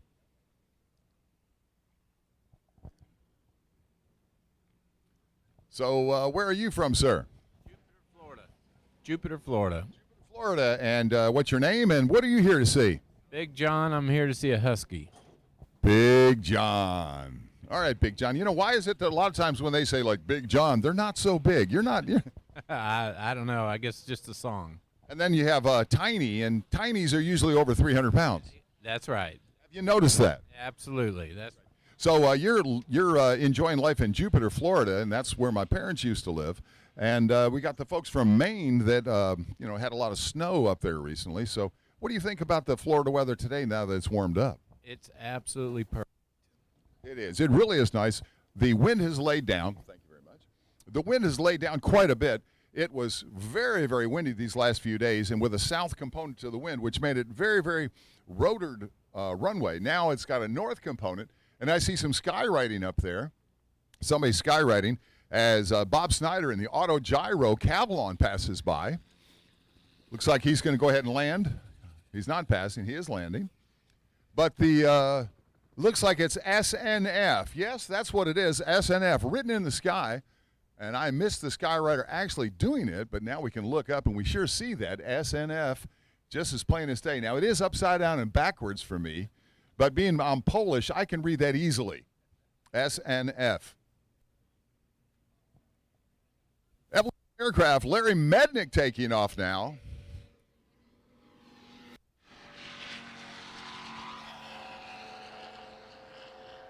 Evolution Aircraft at LP-16.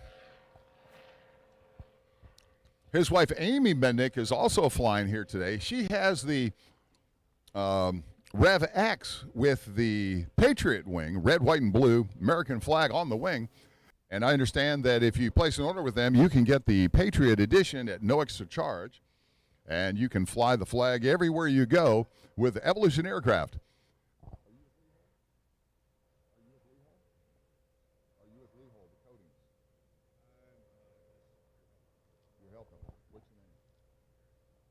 I'm here with Eric from Lee Hull Coatings. So, Lowly, I'm saying that wrong. Lowly Coatings. So, Eric, tell us a bit about Lowly Coatings. Well, Mike Lowly's booth is right over there. I'm just kind of here in a supporting role. I got invited just to check it out. I'm just getting into aviation right now, so he said, "Hey, no, go." Lowly Coatings over in LP5. That's LP5 if you want to check them out. And they've got some wonderful coatings over there. And Mike Lowy can be contacted at 931-434-2654. And you can also email them at sales@LOEHLEcoatings.com. Website, LOEHLEcoatings.com. Aircraft, automotive, composites, metal, or fabrics, it doesn't matter. Lowly Coatings has got something for you. Excellent. Can I keep this? Excellent. So go see them, LP number 5. And it's important for any of the exhibitors here that aren't flying aircraft. Come on up. Let's go ahead and do some commercials for you, get it out there for you. Because although a lot of these aircraft may be coated with Lowly Coatings, I can't say that right with a lifesaver in my mouth. Lowly Coatings with a lifesaver, I'm a little tongue-tied. So because a lot of these aircraft may have that coatings, but they're not flying, so we don't have that information. So come on up and every now and then give us a thing. That's going to be the Kit Fox with the radial engine. And my wife told me a moment ago who was flying that, but I've already forgotten. But that's a Kit Fox.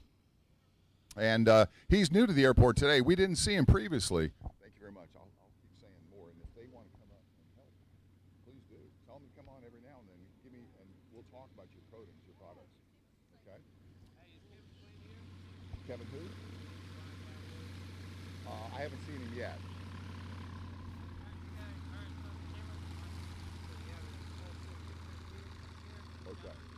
Excellent. Okay. So John is telling me that the web camera is now adjusted a little better down this way. So just to warn everybody, if you're here and you're not supposed to be here, your probation officer doesn't know you're here, or you're escaped from federal detention duties, if you know what I mean, don't stand anywhere over this area because we're being broadcast on various Facebook channels and YouTube right now across the world. I see the air cam coming back. This air cam was designed by Phil Lockwood with direction from National Geographic to do aerial photography. Aerial photography is a big business back then, especially with National Geographic. Everybody had National Geographic magazine, and you couldn't wait to get the next edition. And many of those aerial photography was done from this type of aircraft right here. Beautiful black aircraft, blue and silver stripe graphics, twin engine air cam, and they're doing demonstration rides here pretty much all day. I've got the pilot's name on this air cam. Let me go get the pilot's name on that air cam because I don't remember that as well. I've got to take my sweatshirt off here. I've had a sweatshirt on. I had a jacket earlier. I took that off. I had a sweatshirt, and I'm going to take that off as well. There's the Kit Fox, the Radial Engine Kit Fox taking off now, and that's Patrick McManus that's flying that Kit Fox. Patrick McManus.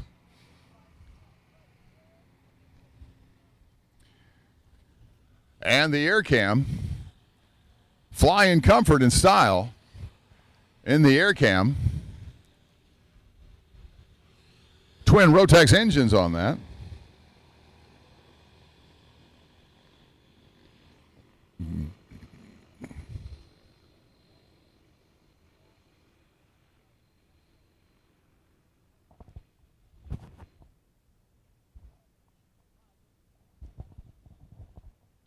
And remember, Lowly Coatings and LP5, they've got some nice products over there. If you're building an aircraft or need to redo something, check them out, LP5, Lowly Coatings.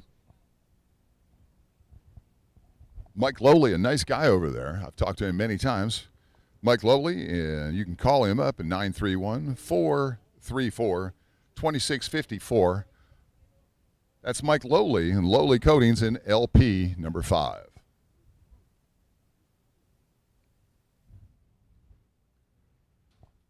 And I see the air cam coming out again. He's going to stay quite busy today. You can bet on that.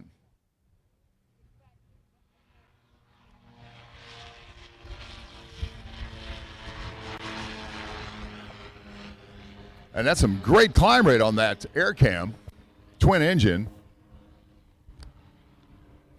Air cam does not have a exhibitor booth here this year, but they are here today doing demonstration rides. And if you're interested in doing that, we can go on down. Make sure you get your waiver band. Anybody that's going to do any demonstration rides, you must have your waiver band. It's a purple band. I'll show you mine here.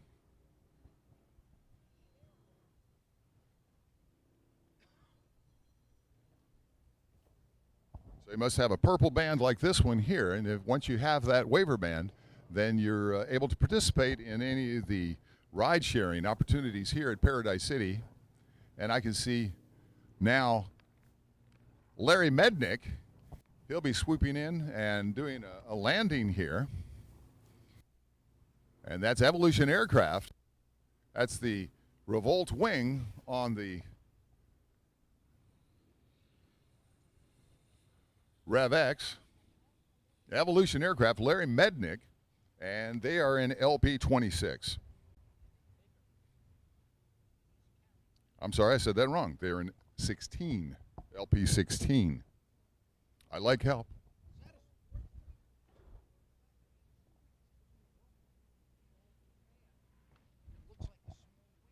It is. He can fly about 80 miles an hour.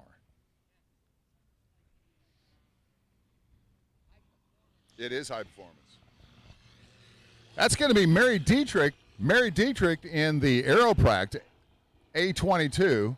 Mary Dietrich in the A22. That's the Rival X wing, and if I remember correctly, it's a 16-meter wing. Larry Mednick flying that. And I can see the passenger holding on there almost for dear life, but I don't think that's necessary. I think they're strapped in pretty well there. Evolution Aircraft in LP16.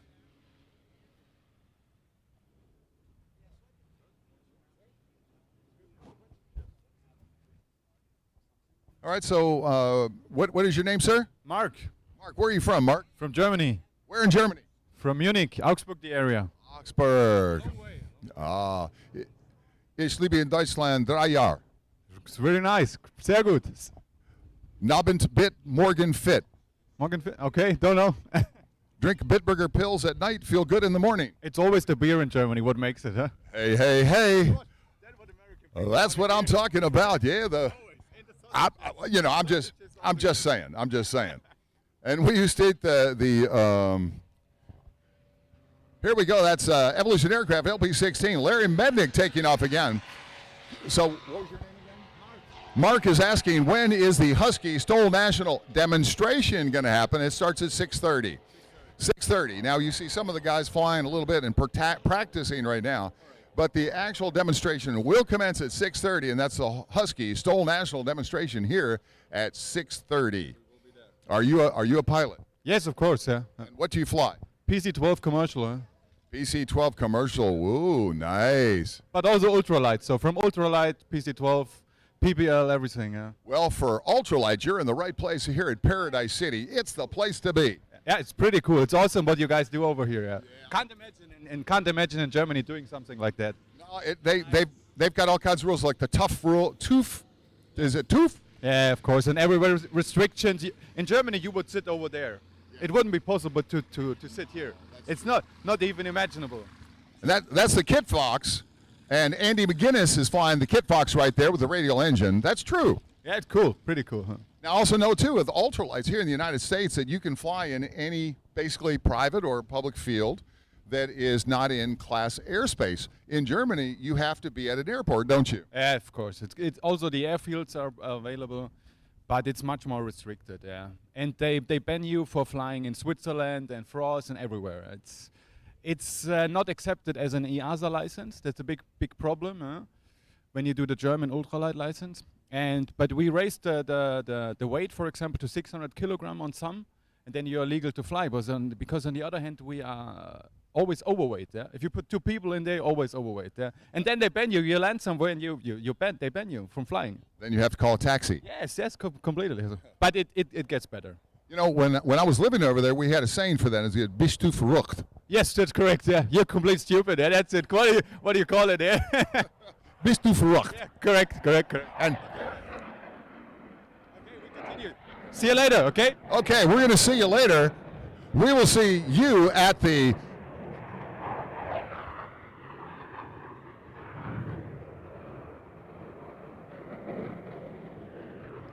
and we're being totally overshadowed noise-wise by some jets taking off. Needless to say, we could barely hear ourselves think, let alone what we're saying here on the microphone now. And they took off and they turned into little specks so fast I couldn't tell you even who they are. Does anybody have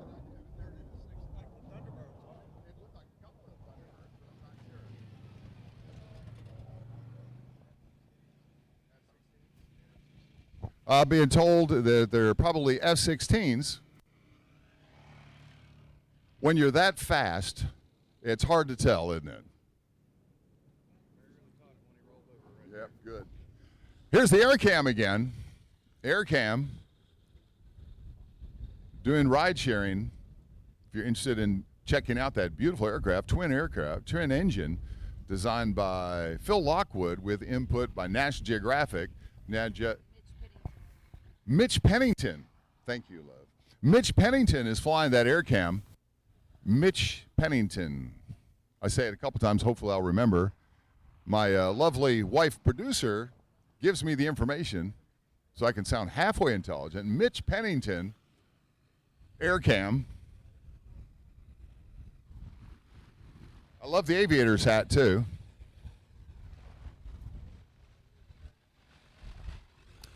And Sam Peachy landing.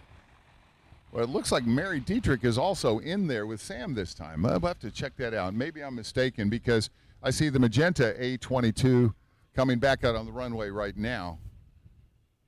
And if that's the case, as this A32 Vixen comes up, that's Aeropract.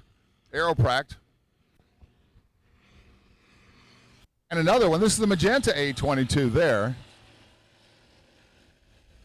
So they've changed up. That's Mary in that particular one, they've changed pilots on us. That's the Aeropract A32. Looks like Mary is in the right-hand seat now, unless I'm mistaken. It looks like Mary. She was flying the pink, or magenta, excuse me, A22 LX. Andy Humphreys flying in the left seat, but it looked like Mary Dietrich was in the right seat. It's hard to tell for sure. You know how it is. You had beautiful women. They all, are beautiful women, right? That's right. Yeah, and I'm going to have to take my sweatshirt. I've got a sweatshirt on underneath my my shirt here. I might have to take that off too. It's actually starting to warm up very, very nicely here, and I am so happy that the winds have laid down. We have been really fighting the winds these last few days since Tuesday. Very, very high winds. I'm talking 25, 30-mile-an-hour winds, and causing considerable amount of rotor from these trees because of south component. Now we have a little bit of northwest wind, considerably more favorable for the pilots here at Paradise City, Lakeland Linder Airport, Sun and Fun 2022. I see Bob Snyder in the American Ranger AR1. That's Silverlight Aviation, Silverlight, and I believe they're in LP3. And they are. And that is Bob Snyder, American Ranger, LP3. Aeropract A32 Vixen. Aeropract A32 Vixen taking off again. They're in LP26. There's Bob Snyder. Gary Spicola, I'm sorry, Gary Spicola in the American Ranger. Silverlight Aviation, LP3, American Ranger. That's got the 912 ULS on there. Gary Spicola, he's been flying quite a bit here too. Of course, the gyros and some of these other aircraft, they're much better able to withstand the turbulent conditions that we had in the previous days. Now it's laid down tremendously. It's a nice, beautiful day. Sun shining, blue skies.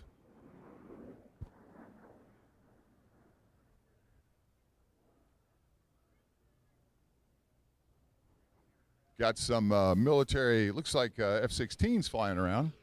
Evolution Aircraft, that's the Revolt with the rival wing, and that's Evolution Aircraft. Evolution Aircraft is in LP number 16, LP 16.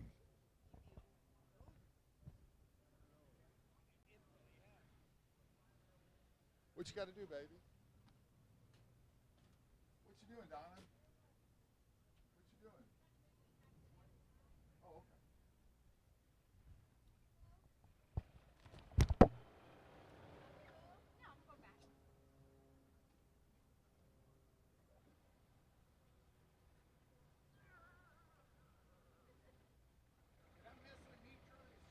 Anitra, she's down in the stall at the very end.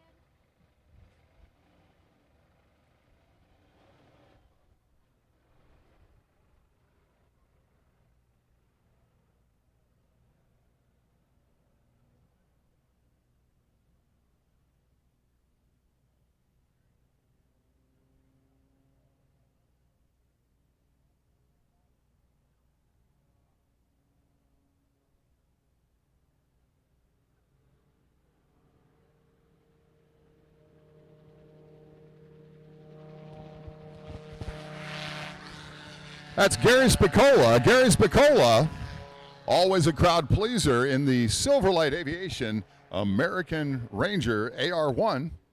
They're in LP number 3.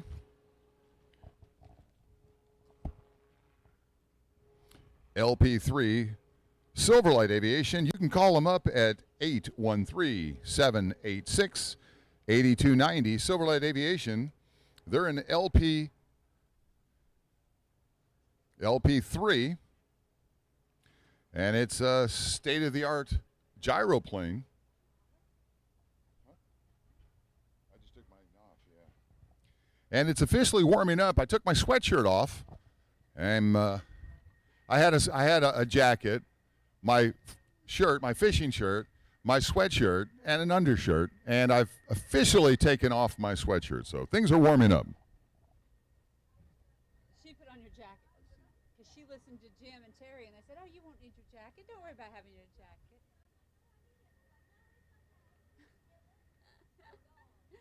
So we're talking about people saying, "Oh, you won't need your jacket. You won't need the sweatshirt." Don't listen to them. Bring your sweatshirt. Bring your jacket. You can always take it off. Now, if you're from Maine or one of these other frozen tundra locations and your blood is thick, you can handle it. But if you've been living in South Florida like we have, your blood's thinned out and it is just cold. Anything in the low 60s is cold. If it's in the 50s, it's near freezing to us.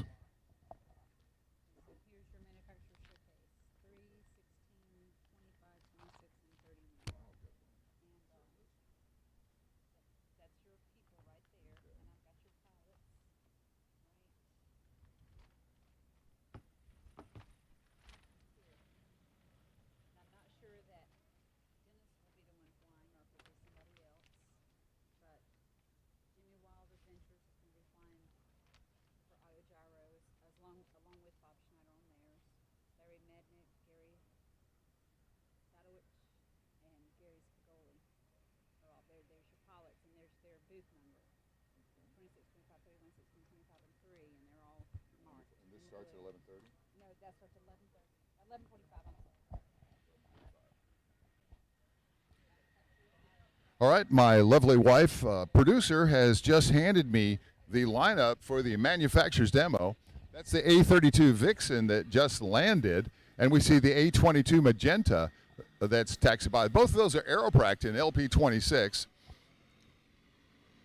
And we'll look in and we'll see who's flying that. And they've changed up. That's Andy Humphreys that's actually flying that one. So we'll look in the Vixen here, the A32 Vixen, and see if that's Mary Dietrich. They started off in the other aircraft, but I'll bet you a bottle of pop that this is probably Mary Dietrich from Marietta, Georgia that's flying this one. Let's see.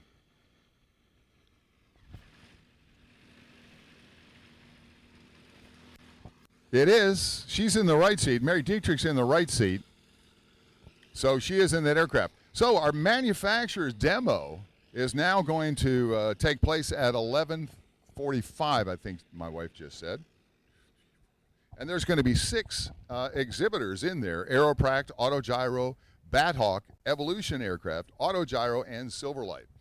So for Aeropract, much like these 2 that you just saw, we're going to have Dennis Long or Mary Dietrich on that one. The Autogyro, that's going to be Jimmy from Wild Adventures that is going to be flying the gray Autogyro Cavalon. They're in LP25. LP31, Booth 31, that's Bathawk, and that's a really nice looking aircraft that's got this bubble canopy on there. Protects the pilot quite a bit. And that'll be Gary Shatowitz that is flying the white Bathawk.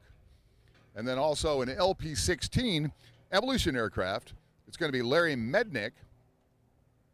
And then Autogyro is going to be flying the deep blue or navy colored. That's Autogyro LP25. And then LP3 will also be Silverlight Aviation in the AR1. And that is the gray or graphite colored one. And that'll be Gary Spicola. Gary Spicola. So there you have it, the manufacturer's demonstration lineup here for Paradise City on Friday.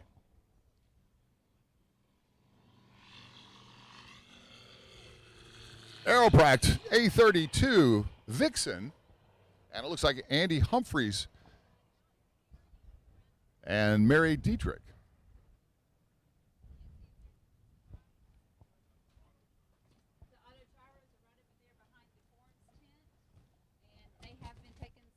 Before you do anything, get your waiver band. If you want to do any ride hopping at all,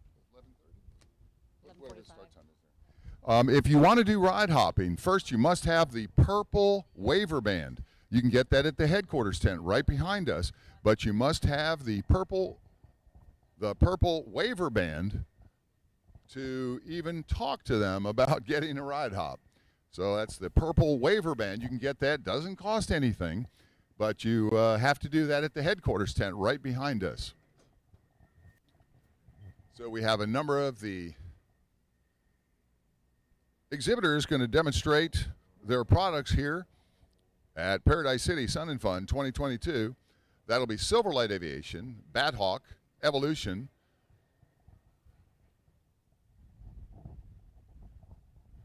and Aeropract, as well as Bat Hawk. So we've got a nice lineup for the manufacturer's demonstration, especially now that the weather has turned nice. It was pretty bad. Pretty bad before, but it's getting a lot better.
Rev X? That's the Rev X. Okay. If you want to write Now, don't forget, that Rev X doesn't go just 60, it goes 80. Yeah, that's why I've been saying 80 on that one. I think you said 60 the day I was saying. Oh, okay. I've been correct. Because that's the regular Rev X. Gotcha. But that's got the faster rate. That's got the faster rate.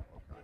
And That plane, because it's a Rev X, it's got the faster wing, it's got aircraft tires, so you can land on pavement quicker. during the demo, he's going to have somebody up here with us. Yeah, come talk to us. Yeah, have somebody come up. Yeah, I'll have Like Amy. Amy will be good. She'll be taking the pictures. Well, somebody.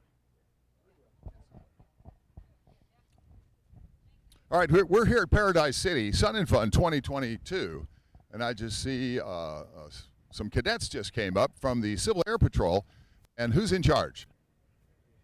All right, so tell us who you are and what you're doing. So we are Civil Air Patrol. We are currently a U.S. Air Force Auxiliary program for teenagers aged 12 to 21. Our main missions are emergency services, aerospace education, and cadet programs. We get to do a lot of events like this. We get to staff air shows. We get to fly. We can actually get our pilot's license through this program. And we get to wear the Air Force uniform and represent the Air Force as well, sir. Excellent, and I have that near and dear to my heart because I'm former Air Force myself. Thank you for serving, sir. It was a lot of fun. I really enjoyed it. Yes, sir. I hope to go Air Force as well. So my whole plan is to be a B-2 pilot. So I'm going to the U.S. Air Force Academy. So I definitely need to be the top of the top to do that. No doubt about it. And keep your nose clean and do what you're supposed to do. And you guys have the cab on there. What is this? The cab, I'm currently from Georgia. So I came down here just to staff this wonderful event. I love Sun and Fun, so I came down here to staff.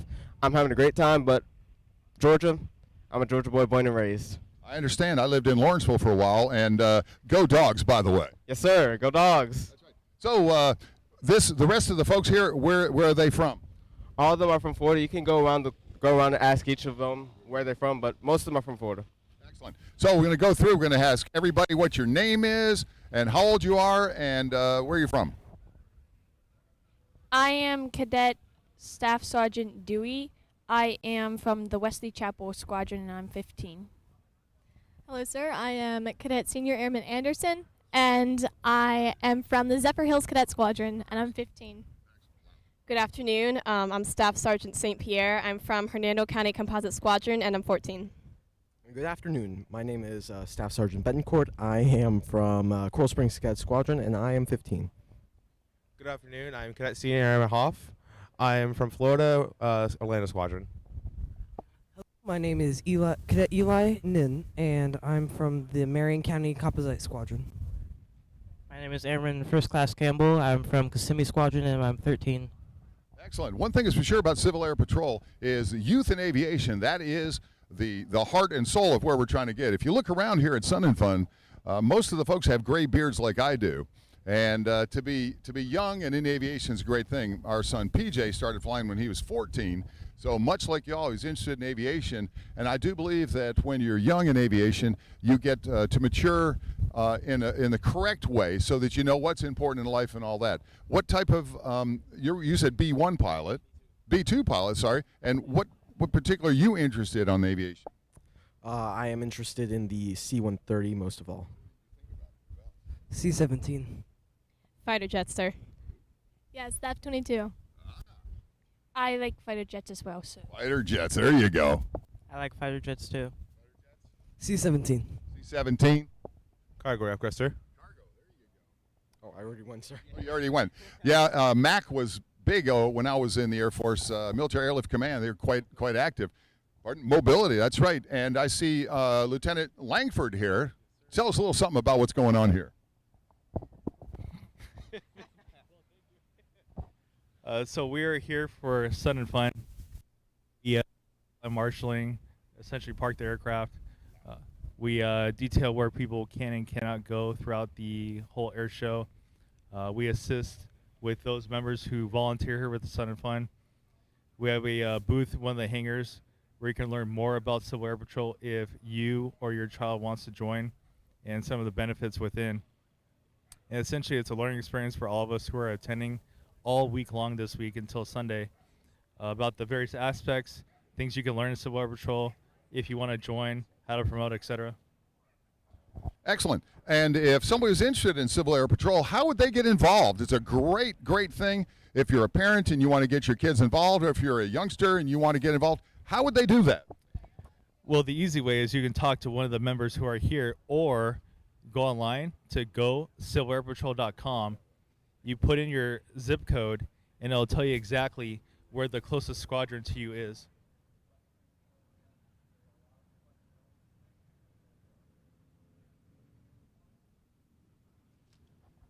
Getting Ricky to take a picture here for us. So I see that you have the pink band. Does that mean that you're basically the in charge? That too, but this is my flight, so most of us have pink bands. We just ran out of duct tape, so we don't have any more pink. So these cadets that you see that don't have pink on them just got moved back to my flight, so they don't have anything to identify themselves as part of my flight. Oh, I got you. Color coordination. Color coordination. You know, it's what flight you're with. Understand. Makes it a little better. Pardon? Bravo flight. Bravo flight. There you go. Bravo flight. All right. Bravo. Bravo. Bravo. Oh, there you go. I really enjoyed my time in the Air Force. I went in 1978 and got out in 83, and it was by far the best time of my life as far as education, learning skills. I went in communication electronics, and I had the best job when I got out designing the cellular telephone systems for Bell South Mobility and Bell South International. So I encourage everybody, especially you kids there, and I can say that because I'm over 60 and you guys are all under 20, that for the most part, everybody here. Well, I was pointing at the kids here. On that side, yeah. That side. How old are you? 39. 39. Yeah, you're still a kid. You have no. You do have a little bit of gray. What happened? Both these sides. Can you believe that? What's up with that? Apparently, age has its downfalls. Yes, it does.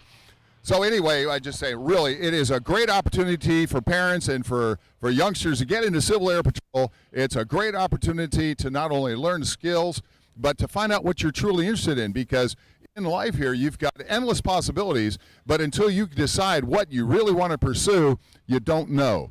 So check it all out and study hard, and that way the whole world is open to you. Any last thing you want to say, Lieutenant Langford? Well, again, if anybody is interested in joining, either talk to one of the Civil Air Patrol members here, or go online to gocivilairpatrol.com, put your zip code in there. That'll tell you the closest squadron to you regardless of what state you're in. And there's even some out of country as well, Japan and Cuba. Mm-hmm. They're all over. So that's GoCivilAirPatrol.com. GoCivilAirPatrol.com. And I appreciate all of you coming out, and I appreciate you guys getting into this because it is one of the stepping stones, one of the finer stepping stones to a great career. Thank you very much, Civil Air Patrol. Bravo! Thank you, sir! Good. Have fun, everybody. Wonderful, wonderful. That's what I'm talking about. Youth in aviation here, folks. That's really what's going to make things happen. Youth in aviation. And we've got, I don't know who the pilot is in this one. We'll find out for you, though. And it's a Carbon Cub. Carbon Cub. Yellow Carbon Cub with a nice black stripe on it. He's an incoming. Haven't seen him here before, but we'll try to identify who the pilot is in that particular Carbon Cub. Hold on just a second.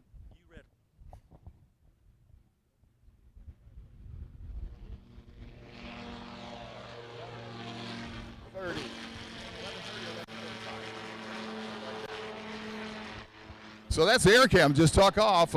Individual in a red shirt. He's a little shy. He didn't want to get on the microphone, but he was asking what gyro planes are going to fly. And I'll read that list off for you again here, but I know it's going to be the Silverlight Aviation LP3, and that would be Gary Spicola in the AR-1, the American Ranger. We'll also have Bob Snyder in the Autogyro, and that will be the Cavalon, the gray Cavalon. In fact, I think that's the Cavalon right there. Hold on a minute. Yep, that's the Cavalon.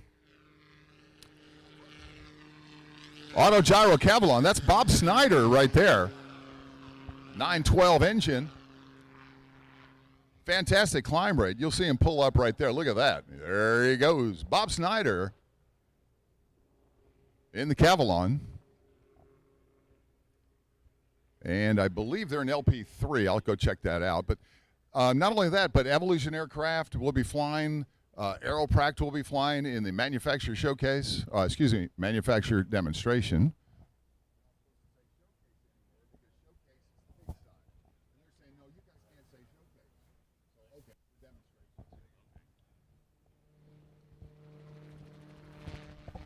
Okay, now this one is another Autogyro. This blue one is piloted by a different individual. I've got his name written down here. I'll go get it.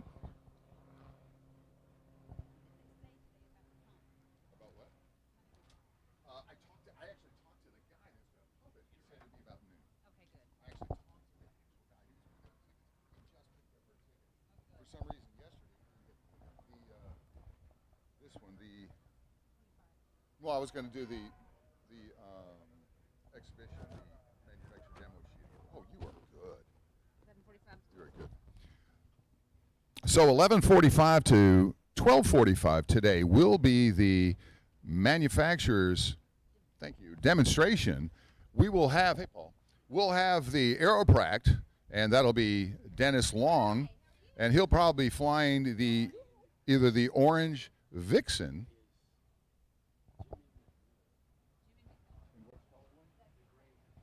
One. Bob's in the blue. In the blue one. Oh, so they've traded off. Well, Jimmy's been Jimmy's the whole time? You said that earlier. You said Well, that early. I'm sorry. You said Hey, that early. now during the demonstration, come up and talk with us. Well, then do me a favor. Nobody can talk like me, no. Actually, I understand you very well. See, look, you've been saying it right till just now. Jimmy McCowan in the gray, Bob Snyder in the blue. Okay, if there's any additional information that you want me to say, you can come up here and whisper in my ear, or send somebody. It depends how close you are, and if you give me a wet willy while you're doing it. Oh, my goodness. Oh, look out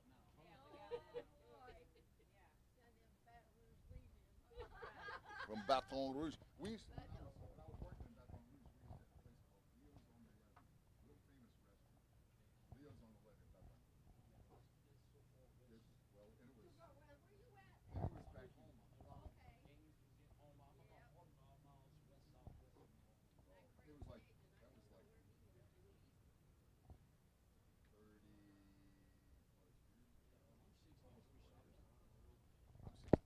Yes, sir. Hey, look. I flew my MTO Sport to Oshkosh 2018, I think. I got first run. This is the A22, Aeropract A22, magenta colored. I called it salmon. I called it pink. No, it's magenta. That's magenta, everybody. And Aeropract is an LP26.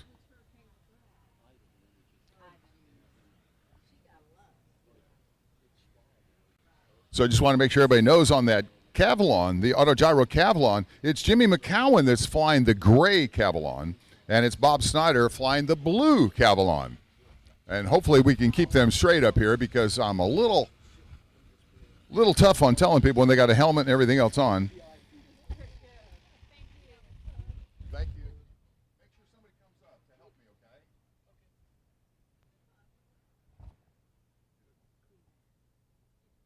Well, he doesn't have, he's got socks on, so he's not. Mostly. I've been in some really high-polluting meetings, and the guys don't have any socks at all. Okay, this is going to be one of the Autogyros here, and it looks like that's going to be the Jimmy. That is Jimmy McCowan in the gray Cavalon. And Jimmy is with Wild Adventures.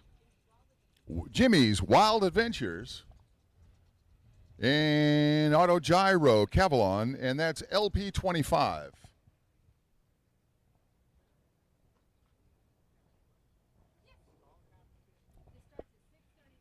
The Stoll demonstration will commence at 6:30 here. That's the Husky National Stoll demonstration.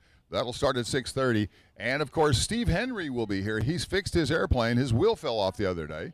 He's fixed it. He's gotten the text to okay it and check him off. He was actually ready yesterday, but we had some severe storms come through, as you probably know. And now that that's all cleared up, we've got excellent flying conditions here at Paradise City Sun and Fun 2022. We've got I'll go check the speed, but it's a north-northwest wind. And if I had to guess, I'd say 8 or 9 miles an hour.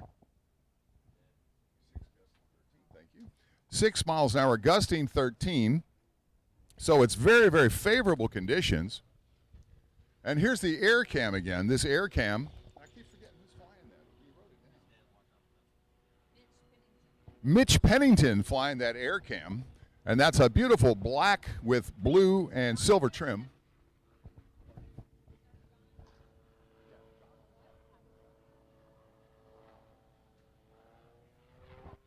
So that's Mitch Pennington. Everybody wave at Mitch. Hey, Mitch. Mitch Pennington in the air cam. Aircraft designed by Phil Lockwood. And had input from National Geographic so they can do aerial photography. Everybody used to get National Geographic magazine. We don't do it anymore. At least everything's online, it seems. Paper's going away. So today at 11:45 to 12:45, we've got Aeropract, Autogyro, Bad Hawk, Evolution, Autogyro, and Silverlight all participating in the manufacturer's demonstration right here at Paradise City Sun and Fun 2022. And anybody in this area, you kids here, if you want to smile and wave to the camera, because we're also broadcasting this live on the internet through various Facebook and YouTube channels, as well as the audio is going out on ATC Live. I see several people getting up and running. Maybe they're not supposed to be here. Maybe their parole officer would recognize them for not being in the state they're supposed to be in. I don't know. I'm just saying, for a friend. Boo. Boo. Well, I had to get special permission to be here myself. No, I didn't. I'm just joking. I live about 100 miles south of here. I always say that don't let the truth get in the way of a good story, right? if you're trying to entertain and all that, just keep it going, right? So we've got Aeropract in LP26 that's going to be flying, and I think it's going to be Dennis Long in either the orange A32 Vixen or the A22 Foxbat, and they're right there in LP26. Also, we're going to have Auto Gyro. That's Bob Snyder or Jimmy in Jimmy's Wild Adventures, and that'll be in the gray. I guess that's the gray Cavalon that he'll be flying in the manufacturer demonstration today. And then, of course, we've got Gary Shatowitz in the Bad Hawk, and that's LP31. And when you see the Bad Hawk, it's quite unusual. This is going to be Bob Snyder in the deep blue Cavalon right there. The Auto Gyro Cavalon, they're an LP25, and that's a really good-looking machine. It's got aircraft appointed upholstery, fully adjustable seats, lots of glass, lots of very, very good unparalleled visibility, and increased tail section. So you got some very, very good stability and predictability in gyros. Now, gyros are much able to withstand the rotor and things like that. Here is American Ranger. This is going to be Gary Spicola and the American Ranger AR1. The American Ranger AR1 and the American Ranger, there is Silverlight Aviation, and they're going to be in booth 3, LP3. It's warming up nicely. It actually feels wonderful now. I've shed my sweatshirt. Sun shining, blue sky, just a few puffy clouds here and there. Should be beautiful, beautiful weather for the Husky Stoll National demonstration that will commence at 6:30 today. And I expect a full field of pilots and aircraft going to be doing that. Quite a few of the Just Aircraft. There's Steve Henry's aircraft Highlander. There's some Just Aircraft Super Stolls, Carbon Cub, and some others. I don't have the list in front of me, but you'll see a full field of pilots and some exceptional piloting skills on display here at Paradise City.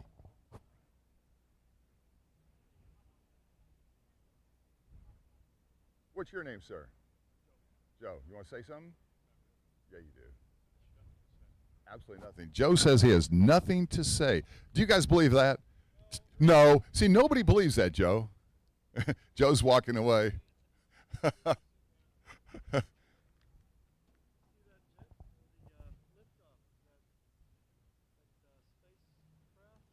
that a space launch? And who's on? What's your name, sir? James Ball. And James, what do you want to say? That was the space launch from Cape Canaveral, the private space launch that they just... SpaceX? Well, Falcon 9, that's it. The Falcon 9. So we're being told by James Ball from Continental Aerospace Technologies that was a SpaceX launch, and we can see that to our kind of like southeast over there. East, yeah, out of Cape Canaveral, yeah. And we could have watched 4 astronauts. Yep. Yeah, they're on their way to the space station. Yep. They're going up to the International Space Station. Well, I appreciate that, James Ball from Continental Aerospace Technologies. Now, do you guys have an exhibitor booth here? Oh, yeah, over in Hangar D. Hangar D. And what's the number at Hangar D? D29, I believe. D29. I hate to put you on the spot, but I'm going to ask you, what does Continental Aerospace Technologies offer to the general public? Oh, we manufacture piston aircraft engines, 4- and 6-cylinder aircraft engines, and experimental aircraft engines. And where are you guys based? Mobile, Alabama. All right, Mobile, Alabama. We've got people from all over the world here, and Mobile, Alabama is represented by Continental Aerospace Technologies. James Ball has informed us that the contrail that you see was actually a SpaceX launch with 4 astronauts heading to the ISS, the International Space Station, which is a good thing because we hear that the Russians aren't too happy about taking our guys anymore. That's right. I think that's probably in the past for the foreseeable future. And it's a real problem. To me personally, I think politics is a terrible thing, and it gets in the way of a lot of good fun, doesn't it? Yes, it does. I appreciate it, James Ball. Everybody check out Continental Aerospace Technologies. They're over in Hangar D. And if anybody else has an exhibitor booth over here and you want to get that out there, remember that we're live streaming this on various YouTube and Facebook channels as well as ATC Live. So folks are watching this around the world right here in beautiful, sunny Paradise City, which is Lakeland Linder Airport, Sun and Fun 2022.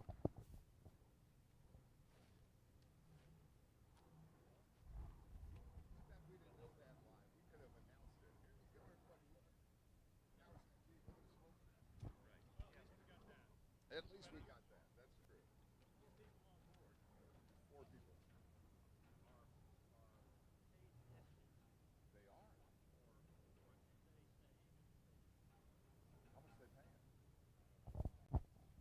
So I've just been informed by the peanut gallery over here. Oh, here's Bad Hawk. Going to stay and talk to me a little bit, Bad Hawk? Hold on just a second.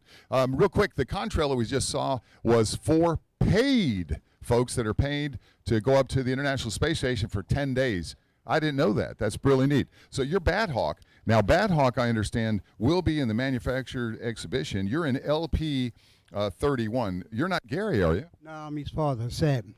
Sam, how do you say your last name? If you broke it at the O, Sate-O-Witz. Satowitz. Okay, good. Satowitz. I didn't know, and I want to make sure I don't butcher it. So you're Gary's father. Absolutely. Absolutely. And it sounds you. Where? Really? Oh, I see the Bad Hawk shirts. Excellent. So tell us a little bit about the Bad Hawk. One thing that really interests me about the Bad Hawk is the canopy. It really is unique. Well, it is actually. What happened was developed for surveillance in South Africa. They used it for rhino preservation and game viewing, and we had problem with poachers. And it's a 280-degree visibility. It's like flying in a helicopter. It's got a sort of a cruise speed of about 77 knots, and we can loiter around about 50 knots. I mean, I was over a herd of buffalo, and there was one buffalo standing up against a tree, rubbing its butt, and we could fly past and actually see that, which you can't normally see unless you're in a helicopter or something like that. So it was great fun. I mean, for me, flying this aeroplane has been a new experience. And this is Vanda, Gary's wife, and she's busy. Hey, how are you? I'm doing wonderful. How about you? I am so awesome. I'm a little bit excited. My husband's about to take off, so I've got the butterflies going. Wonderful. The Bad Hawk. Yeah. What are the specifications? You have that's specifications? Here's the specifications for the Bad Hawk, if I can borrow that for a minute. The Bad Hawk has a 100 horsepower, 4-cylinder, 4-stroke. It Rotex 912, and it cruises at 77 knots, stall speed of 36. The VNE is 92 knots. And it is empty weight of 573 pounds. That's quite light, really. That's very light. Total all-up weight of 1,200 pounds. So we got about 600 pounds of load. Fuel, 2 pilots, and a bit of baggage on the back. That's really something. And the Bad Hawk, like you're saying, is developed in South Africa. And, oh, there's even more goodies there. Did you give my lovely wife a copy of this? Oh, she would love this because my lovely wife Donna up there with the gray sweater on.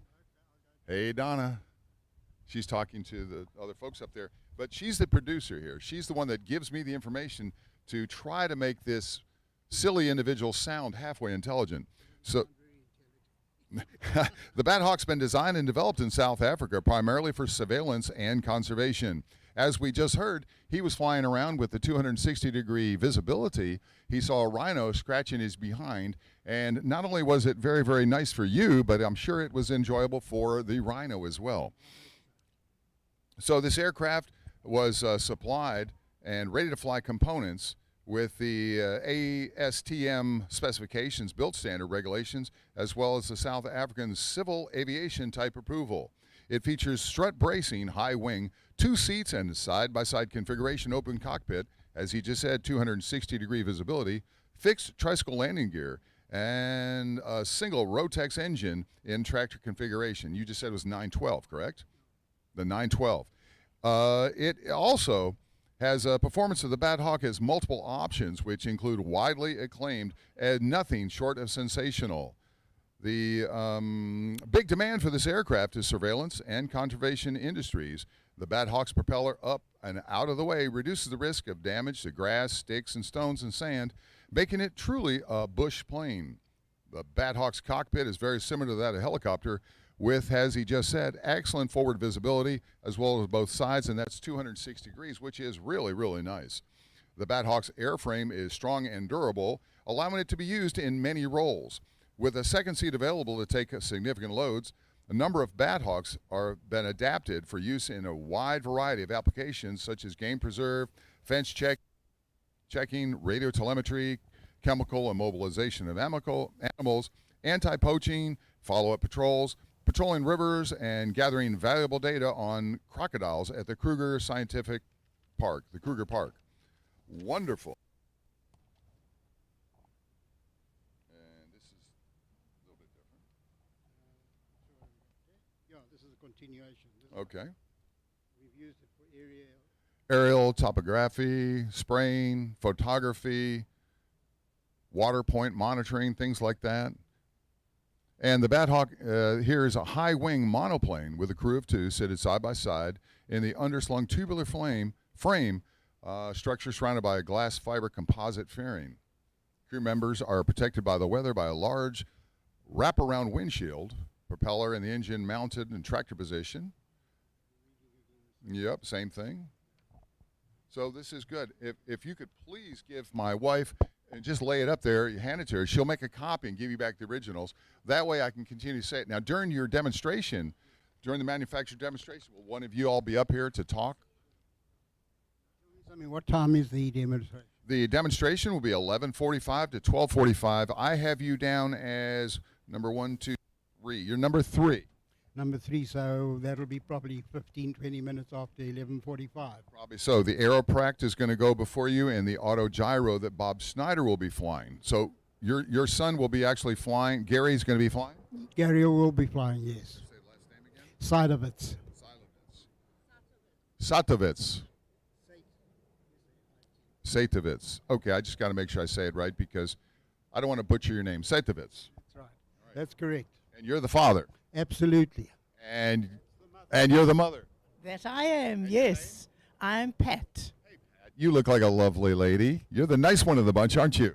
Definitely. They're all lovely. They're all lovely. And grandchild? Grandchildren. Grandchildren. Oh, the big guy, too. Come and say hi. Now, remember, if you come down right here and you stand about here, you're also going to be broadcast. Yes, please. Broadcast on YouTube and Facebook. So if you want to say hi to somebody out on Facebook, YouTube, and all that, just look up the top. You can see cameras up there. What's your name, and who do you want to say hi to? I'm Raphael. And maybe my grandmother in Portugal. Yeah. Say hi to her. How's it, Papa? Yeah. This is my sister. Hello. I'm Ivana. I don't really know who I want to say hi to. Hi, Zach. He's in Australia. Oh, yeah, and then I have my sister, Mila, and she lives in San Francisco. Rafa could say. In fact, hold on just a minute. I think that we've got a list here. Right. So we have a big list. We have people across the country. We have everybody in South Africa and the Bat Hawk community there. We want to say hello. We want to say hello to our son in Australia, who's part of the Bat Hawk family gangbang, and Mila and Garrett, my sister Chrissy in London, Portugal, and obviously our big team out in Atlanta, Sandy Springs, Cafe Am, have sponsored this good vibe. Yeah. There you go. That's the Bat Hawk crew right here at Paradise City 2022. And we're going to be watching the Bat Hawk. Gary's going to be flying the Bat Hawk right here. He'll be the third one in the manufacturer demo. It's going to go from 11:45 to 12:45 right here at Paradise City Sun and Fun 2022. And we thank you guys for coming out. And during the demonstration, please come and talk with me so that we can make sure that we don't miss any of the fabulous specifics or specifications of Bat Hawk, developed in South Africa primarily for observation and it's anti-poaching. Make sure that everything's good. This is the air cam here. The air cam is another one for air surveillance and aerial photography. Twin Rotax engines. Very, very good visibility. Obviously, no canopy to speak of. Small windshields on there so that they can take photography. This is pretty much designed by Phil Lockwood, and it was National Geographic that gave the specifications. They wanted to be low and slow with excellent visibility for photography. So that was the specifications. And Phil Lockwood, of course, is well known here. Phil Lockwood did 2 forums here at Paradise City. On Tuesday, he had a 10:30 forum for 2-stroke and tips. And then yesterday, Phil Lockwood is here at 10:30 on a forum for 4-stroke maintenance. So if anybody had Rotax engines that needed some information or tips, then Phil Lockwood was available right here, Paradise City, Sun and Fun 2022, to do the forums. So let me, yes?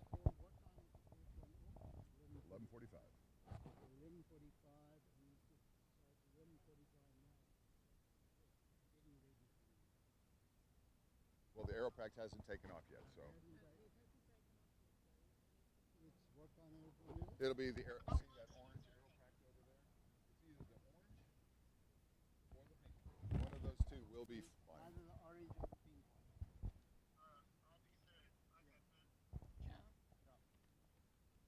Excellent.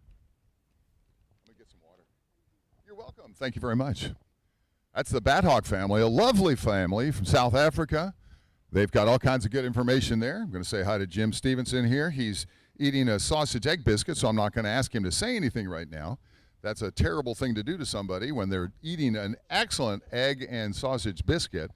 I wish I had an egg and sausage biscuit for breakfast. I didn't get one of those. But Jim's special, and he got a Burger King egg and sausage biscuit with love.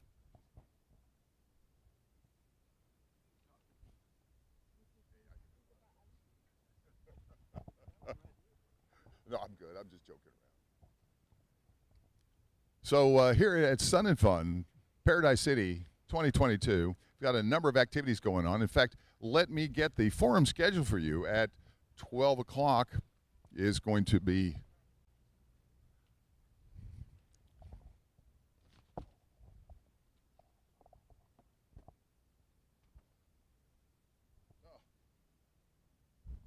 and I just dropped my sheet. The wind is still strong enough to blow the papers off the table. I set it down.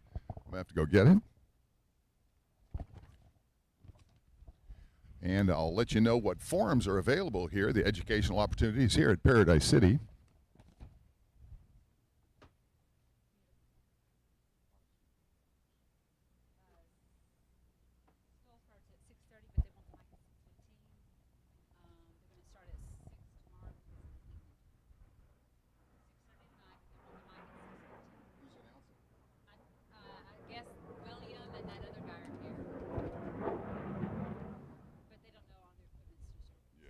So at 12 o'clock, auto gyro flying, Bob Snyder, LP25, and that's in the forum tent. And then at 1:30, this is going to be a good one, Sun and Fun management team. The outgoing CEO of Sun and Fun, John Lehoutz, we always call him Lights, and Gary Friedel, the director, or the chairman, I should say, for Paradise City, this side. They're going to have a forum at 1:30 to discuss our past Sun and Fun and where we're going. And then at 3 o'clock, it's going to be a discussion with 4 wheels versus 3 on powered paragliders. What's better? Also general powered paragliding discussion with Dan Feldman from Dragon PPG and LP21. And I understand Eric DeFore will probably be with him. He is a well-known PPG pilot in the industry.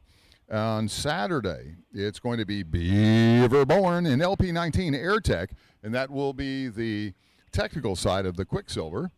At 12 o'clock, it will be Drone and You, what you need to know about drones. And that will be Michael Den Hertog from Florida Drone Supply.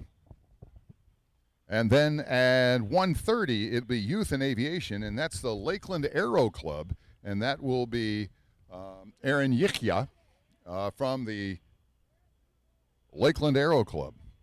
At 3 o'clock will be Short Takeoff and Landing, CC Melanie Popcock, and the demonstration on Saturday, I believe, will start at 6 o'clock. I think today my wife just told me it starts at 6:30.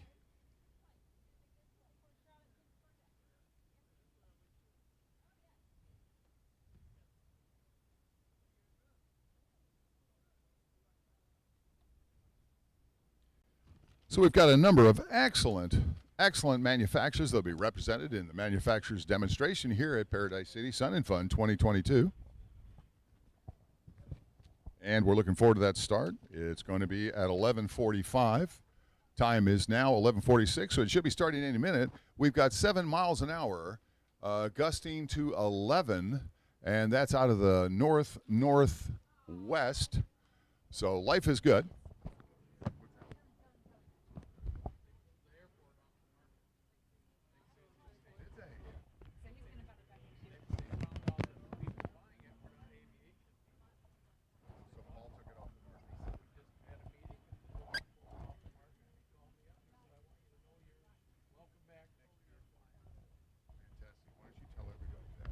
Got some good news here from the aviation community.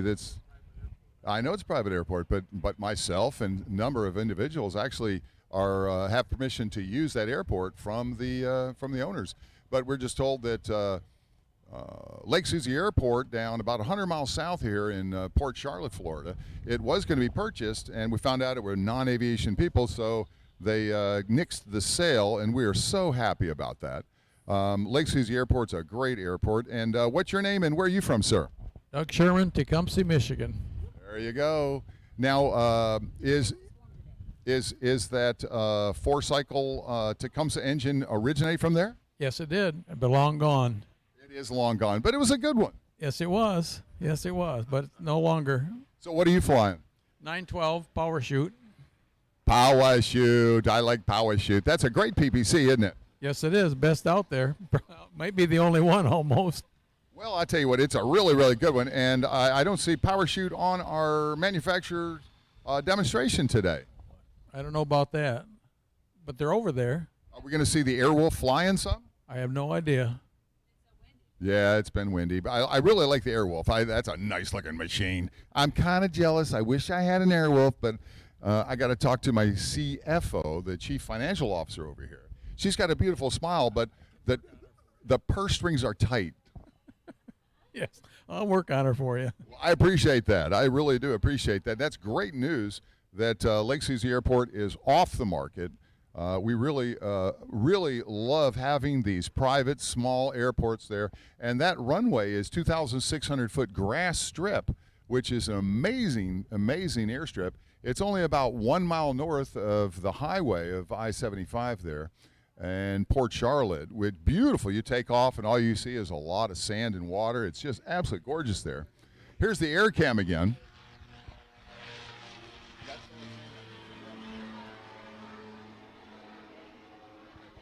Mitch Pennington flying the air cam. Mitch Pennington flying the air cam.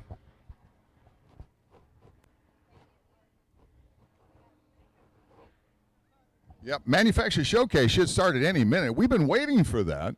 We've got quite the lineup. We've got Aeropract, which is going to be Dennis Long, LP26, and that'll be the orange or magenta. If it's the orange, it's going to be the 832 Vixen. If it's the magenta or pink for those that are color challenged, that is going to be the A22.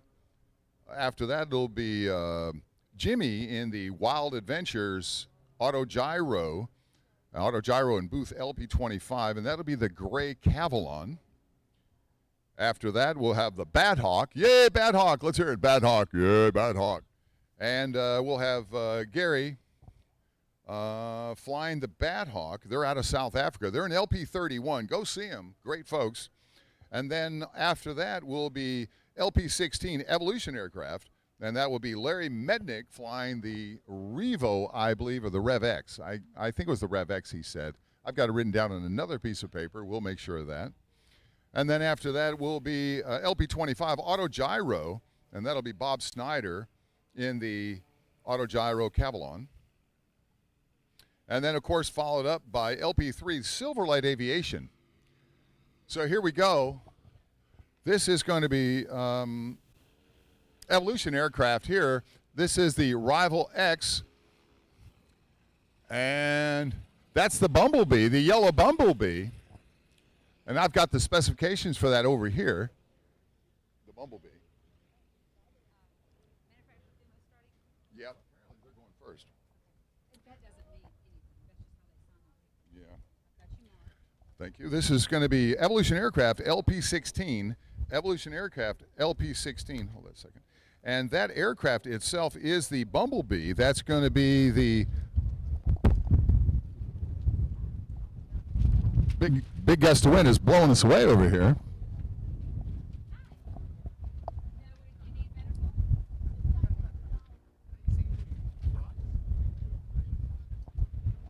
Had to make a Yeah, the actual people who are selling the aircraft, and before you can go on a flight, you have to have this purple band, a waiver that you can get right there in that big white tent. And this is the Revo LT. The Revo LT, it provides a very cost-effective and safe approach to two-seat flying in the recreational aviation market for those who like to fly low and slow. It has a choice of very docile wings, and it's a great way for anyone to get started in two-place aviation without the high cost and hurdles and of the other complex sport aircraft. The Revo LT comes standard with a no front strut, an 18.7 gallon fuel tank, 21-inch tires, Fox charged shocks, and dual caliper hydraulic brakes. The Earth X lithium aircraft battery, stainless steel exhaust and brake lines, and a 15-meter single surface wing. Its available options include the Rival X, a 14-meter double surface wing, electric in-flight speed trim, instructor package, a BRS parachute. The Revo Light Sport aircraft seating tandem, it's 600 pounds, and it has an 18-gallon tank, so it can really go a long way. It is a purpose-built open-air STOL trike. It is a new concept in the trike industry with a central mast design. The design increases structural strength and eliminates the need for a front strut, giving the pilot an unobstructed view. The Revo LT is at home at a local airport or kept in a trailer folded up. Because the aircraft also folds up in under 10 minutes, it only needs a few hundred feet of unobstructed level ground to take off and land, as airports are very optional. Visibility is second to none with unobstructed view from the front and rear seat. It's got stadium seating, so the back seat is slightly above the front seat so that you can definitely see over them. Gauges are also positioned between the pilot's legs, so that also removes that from the view. The starting price on that is only $85,000. So you can see Revo Evolution Aircraft at booth 16.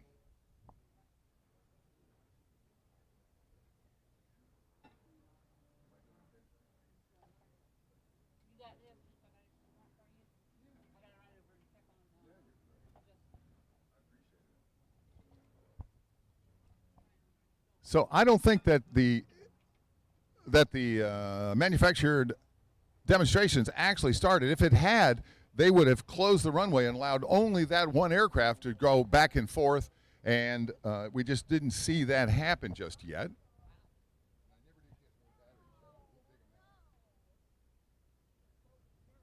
And we've got Rex Ben-Gurion here. Rex, tell us a little about what you fly while we're waiting for the folks to come back. Tell us what you fly in Colorado. Well, I decided to go with a four-stroke fuel-injected Terry Lutke Falcon four-stroke. It's his manufacturing up in Dorr, Wisconsin, and it's just a good, reliable machine that always starts. And I fly at altitude, so I do have to have a decent wing with that low horsepower, but I've got the combination dialed in now, so I just fly that 28 horsepower Falcon four-stroke with a 38 Mac Para Charger trike canopy and or a Dudac Cabrio 42, which is a tandem. Now, Rex, you just said that you fly at altitude. There's a lot of people that don't know what that means. Down here in Florida, we're near sea level or at sea level. So when somebody says they fly at altitude, what does that really mean? Well, that means that you either need a bigger wing or you need more horsepower, because to take off at 7,000 feet, I either need more runway, a bigger wing, a bigger wing, more runway, or more horsepower. One of the three things has to happen. Down here at sea level, we can get off the ground much, much quicker. with less horsepower, because up in Colorado, thin air. So it does make a difference. So I know that if you fly at Pikes Peak Club, for example, you actually are able to take off. You actually get a merit badge for taking off at that high altitude. Isn't that true? Yeah, there's a couple of pilots in Colorado. We do have some takeoffs at 8,500 feet. I think Bubba Peters, his ranch is almost 9,000 foot elevation. Yeah, we do get a patch and a merit badge if we manage to take off at that elevation. Yep. Yeah. Thanks for reminding me. It is Bubba Peters that conveys that big thing. Now here in Florida, because we don't do altitude, we have a thing called gator tipping, which is crazy. I don't recommend it. But the gator tipping merit badge is where you fly a powered paraglider, foot launch, and you go down and you touch the back of the alligator when he's laying in the swamp. And, yeah, you get a badge for that. I personally think that you should be checking into a CAT scan if you're going to do that. And CAT scan is a brain scan, for those that don't know. It really is a kind of a crazy thing to do. What do you think about that, Rex? Do you have a gator tipping merit badge? No, sir. That would be something I would be steering clear from. You know, you got to watch the movie Risk and Reward. And then again, you got to weigh out the options. If you got a problem over the swamp, not someplace I want to go down. So, no, I'm not a gator tipper. Not at all. That's for sure. And we see right now, the Evolution aircraft, Revo LT, coming by. They'll be landing. And the Revolution LT provides a very cost-effective and safe approach for the two-seat flying in the recreational aviation market who like to fly low and slow with the choice of very docile wings without the high price of some of the other light sport aircraft. And you can see the rotor got him there a little bit and caused him to get squirrely. But if you think about it, when the wind is coming across the runway like this, it makes it a little more difficult. It takes good pilot skills to do it, and obviously he's handling it. The Revo LT comes with an 18.7 gallon tank, so you can go a long way, and it actually flies from 60 to 100 miles an hour, so you can really get up and go. And it's about $85,000 starting price, maybe a little bit more than that. So, Rex, have you flown the Revo LT before? No, sir. I'm not familiar with that. I have not flown. It looks like an interesting aircraft. Looks like something very sporty and fun. No doubt about it. In fact, the Revo LT and the other weight shift trikes like that, you can fly them in a lot more turbulence than you can the powered paragliders. Powered paragliders, powered parachutes, about 10, 12 mile an hour is all you really want to fly in. But the gyrocopters, like you will see from Silverlight Aviation, that's the American Ranger AR-1, or the auto gyro that Bob Snyder's been flying. He's been flying the Cavalon, and those can really handle a lot of turbulent air because of the high wing loading. And it's going to be even more difficult at altitude, as Rex says, to fly anything like that. You're going to have a lot bigger wing. So down here at sea level, are you flying a smaller wing than your 38 that you fly up? Yes, sir. I'd be going down to my smallest wing, which is a APCO 33 XL thrust. Yeah, that's my smallest wing that I have. For my Falcon is heavy. It's barely FAR 103. So he's flying the Terry Lukey Falcon Flyer, and the Falcon Flyer typically weighs in like 220 pounds. Now, to be a FAR 103 aircraft, you have to be under 254 pounds, less than 5 gallons of gas, fly in only daylight hours, and you cannot be a hazard to any person or property, and primarily fly in G and E airspace, right, Rex? Yes, sir, that is correct. So we have a lot of liberties and in flying the FAR 103 ultralight class. But, of course, you need to be checking in if you're going to fly in any of the restricted airspaces. Obviously, Class A starts at 18,000 feet, and we're not going to get there, are we? No. I've gotten close in Colorado. You've gotten close? Yeah, going over Mount Princeton or Mount Harvard. Those are 14ers. So if I'm hovering over those, I'm right at probably the 15.2, 15.5, and that's about as high as I've gone. Now, did you have supplemental oxygen? No, I just didn't stay up there very long. I'd say not. That's, yeah, the air gets pretty thin, anything over 10,000 So, and it gets cold too, doesn't it, Rex? It's usually It about does, yeah, the temperature changes dramatically. 3.5 degrees colder per 1,000 feet, so it makes it very, very difficult.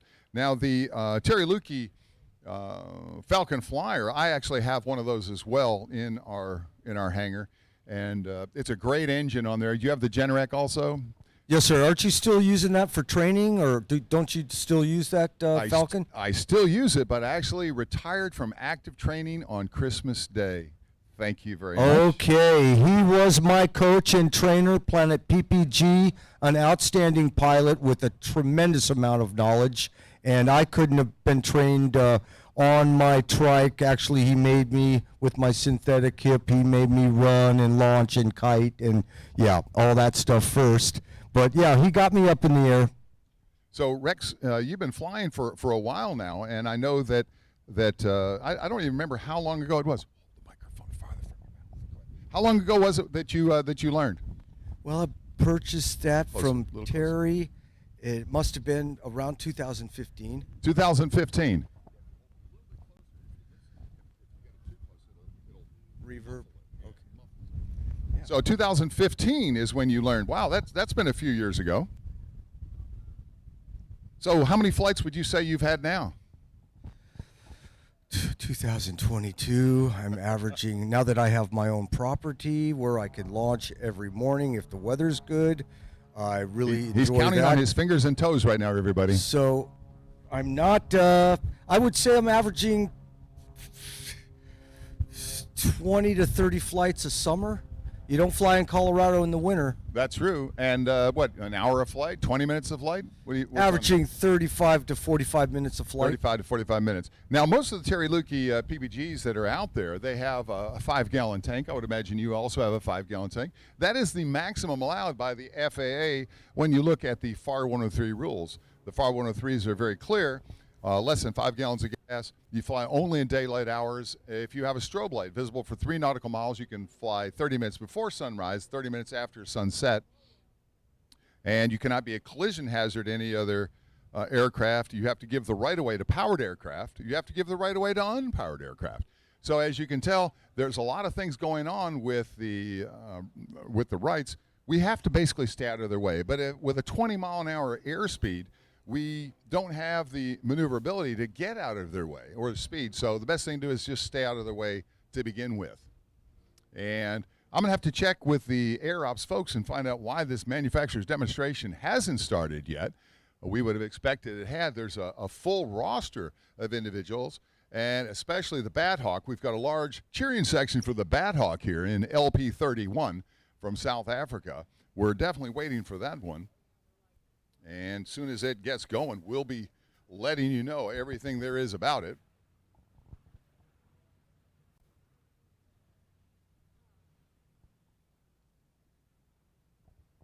Does anybody have any questions today about what you've seen, about Stoll, about any of these aircraft here? I won't put you on the microphone if you don't want to, but you can just, if you have any questions, anything you want to know. If I don't know the answer, I'll be more than happy to find somebody that does have the answer, because I sure don't know everything. I am quite lacking in that department, but we know we can find somebody that can help you out. What's your name? Want to say something? There's a lot of folks that look knowledgeable, and they're pilots, but they don't want to speak on the microphone. What's your name, sir? Colin. How old are you, Colin? 13. Did you see the Civil Air Patrol guys that were out here? I'm not really sure. The Civil Air Patrol is a group of high school students, basically, that get involved in aviation, and they learn all these different things. They get to go to the shows. They get to basically learn to fly. And what do you know? It's the Bat Hawk, everybody. Here we go. That sure looks like the Bat Hawk to me. Isn't that the Bat Hawk? That is the Bat Hawk. It's just taken off. Bat Hawk is a legendary bird in South Africa that comes out at sunset, and the bats all attacks him. And that's what you just saw. The Bat Hawk taking off, getting ready to attack. The Bat Hawk is really something else. And I'll tell you what, The Bat Hawk's designed and built in South Africa, primarily for surveillance and conservation, and it is the most affordable light sport aircraft on the market at this time. All Bat Hawks are delivered 100% complete with a Rotex 4-cylinder 100 horsepower engine installed. And who's flying that Bat Hawk? Gary's flying it at the moment, and you can see, I think I'm not sure, he's doing it about 40 miles an hour. He's low speed cruise over what we would normally do over the terrain in the savannah.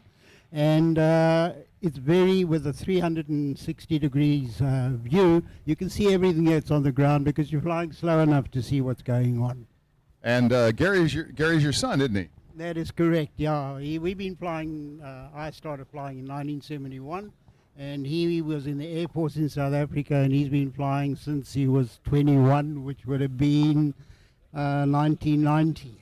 So, and here he comes down now for a slow speed pass.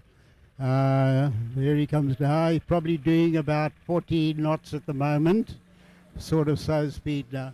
And as I say, we use it basically for observation, and it's great fun flying through the valleys and the terrain, and he's having fun at the moment. He's having fun. Of course, it's fun to fly the Bat Hawk. Multiple roles. You can game surveillance, aerial surveillance. And, of course, the Bat Hawk's got the Rotex 100 horsepower 4-cylinder 4-stroke, cruises at 77 knots, stall speed about 36 knots, and VNE of 92. Empty weight is only 573 pounds. You can see him turning back now. It's going back east on the runway for those of you that are only listening on live ATC. So tell us. Well, he's now doing his, looks as though, no, he's not going at full power yet. I'm not quite sure what he's doing, but he's probably slowing down again to about 35 knots there, and he's cruising over. This is how we would do game patrol over the savannah, and there he climbs away again. And how much fuel does the Bat Hawk hold? It takes 24 gallons, and we can fly for about 5 to 6 hours on that. Yeah, 5 to 6 hours, so you can cover a lot of territory there, especially if you're flying at 77 knots. Correct. You know, we're coming from Atlanta to here, which took us 6 hours. We had a lot of headwind, and we got in just before the bad weather. So we had a lot of turbulence, and he was finding it a bit difficult in the turbulence. He got ahead of the storm, but he got here quite safely. But as I say, with the headwind, it took him 6 hours to get from Atlanta here. Wow, that's not bad. There, you can see at the moment he's doing about 35 knots. He's just hanging on the aeroplane now. Very, very slow ground speed there. I can say you can definitely see that rhino scratching his behind like you told me earlier. Well, yes, when I flew over the Kruger Park with it, there was a herd of rhinos below us, and there was a rhino scratching his butt against a tree. We were traveling so slowly, we could actually circle and see him doing it. It was just very interesting, where in other aircraft he would have just been gone and passed. So it's really great. We also use it there for, as I say, rhino poaching, and they do a lot of patrols there for river banks, water conservation, and lots and lots of fun. The flying down the valleys and over the waterfalls. Great, spectacular aeroplane to fly. So I know that they can go to LP, oh, there's your wife, LP31 to check in more about the Bat Hawk. Let's see. There you go. The Bat Hawk, I'm trying to see if there's a phone number or anything. There you go. So you can make the Bat Hawk yours. That's info at Bat Hawk USA. You can call them up at 877-228-4295. That's Bat Hawk USA. Info at bathawkusa.com. And that starts just under $80,000. That's $79,500. And this is Gary. He's flying the Bat Hawk. You'll love it. The Bat Hawk is proudly South African light sport aircraft designed and built for the tough African conditions. There he's going slow. You see ground speed, very, very slow.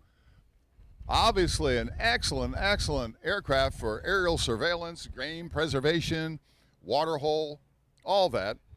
And this aircraft is supplied completely ready to fly and complies with the standards, the ASTM standards. It's got I'm sorry? Because you can go solo. It's a very fun aircraft. If you're not a crop, if you don't have crops, if you don't have surveillance, if you don't have anything, but you have a desire to be a pilot or if you have a desire to just see the nature and the beautiful, beautiful land that God created, this is the plane for you to experience what being a pilot is all about, being connected to the fresh air, the glory, all of the things that we are part of. And that up there is my husband. He's flying in the incredible, incredible experience of Sun and Fun, which gives us this incredible opportunity to be part of this beautiful, beautiful volunteer work that everybody comes and participates. So thank you so very much, Paul. You're an incredible host, and this is an incredible opportunity to just showcase this beautiful aircraft that's actually designed by a South African that loves nature and loves the conservation of what we are all drawn to. To save our planet, to be part of what is kind, and to be part of what is beautiful. And that's what this plane's about. It saves more animals and more things that bring us peace. So it's just an incredible opportunity. So thank you. Back to you. And the LSA Bat Hawk, and it is a conventional 3-axis light sport aircraft. The Bat Hawk does not rely on weight shift at all to effect control.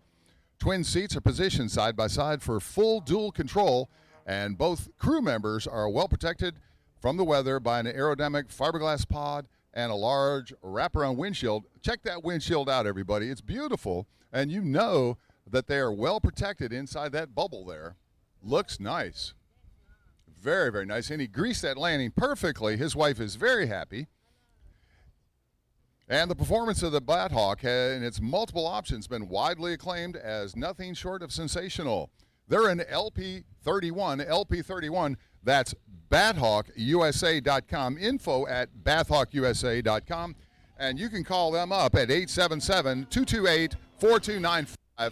Bat Hawk USA. Yay, Gary. All right, Gary. There you go, Bat Hawk. And next we have Phil Mednick talking about Evolution aircraft. This is a category of aircraft. This is weight shift control. It's kind of like a hang glider with a motorcycle under it. This is our Rev XS. It's a single-seat aircraft. It's got a double surface wing. Goes about 80 miles per hour. Holds 10 gallons of fuel. It's got the Rotax 582 engine on it. And it's extremely agile, as you'll see. It goes really fast when you want to go fast.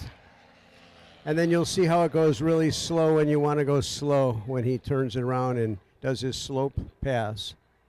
But we make this also in a two-place aircraft called the Revolt.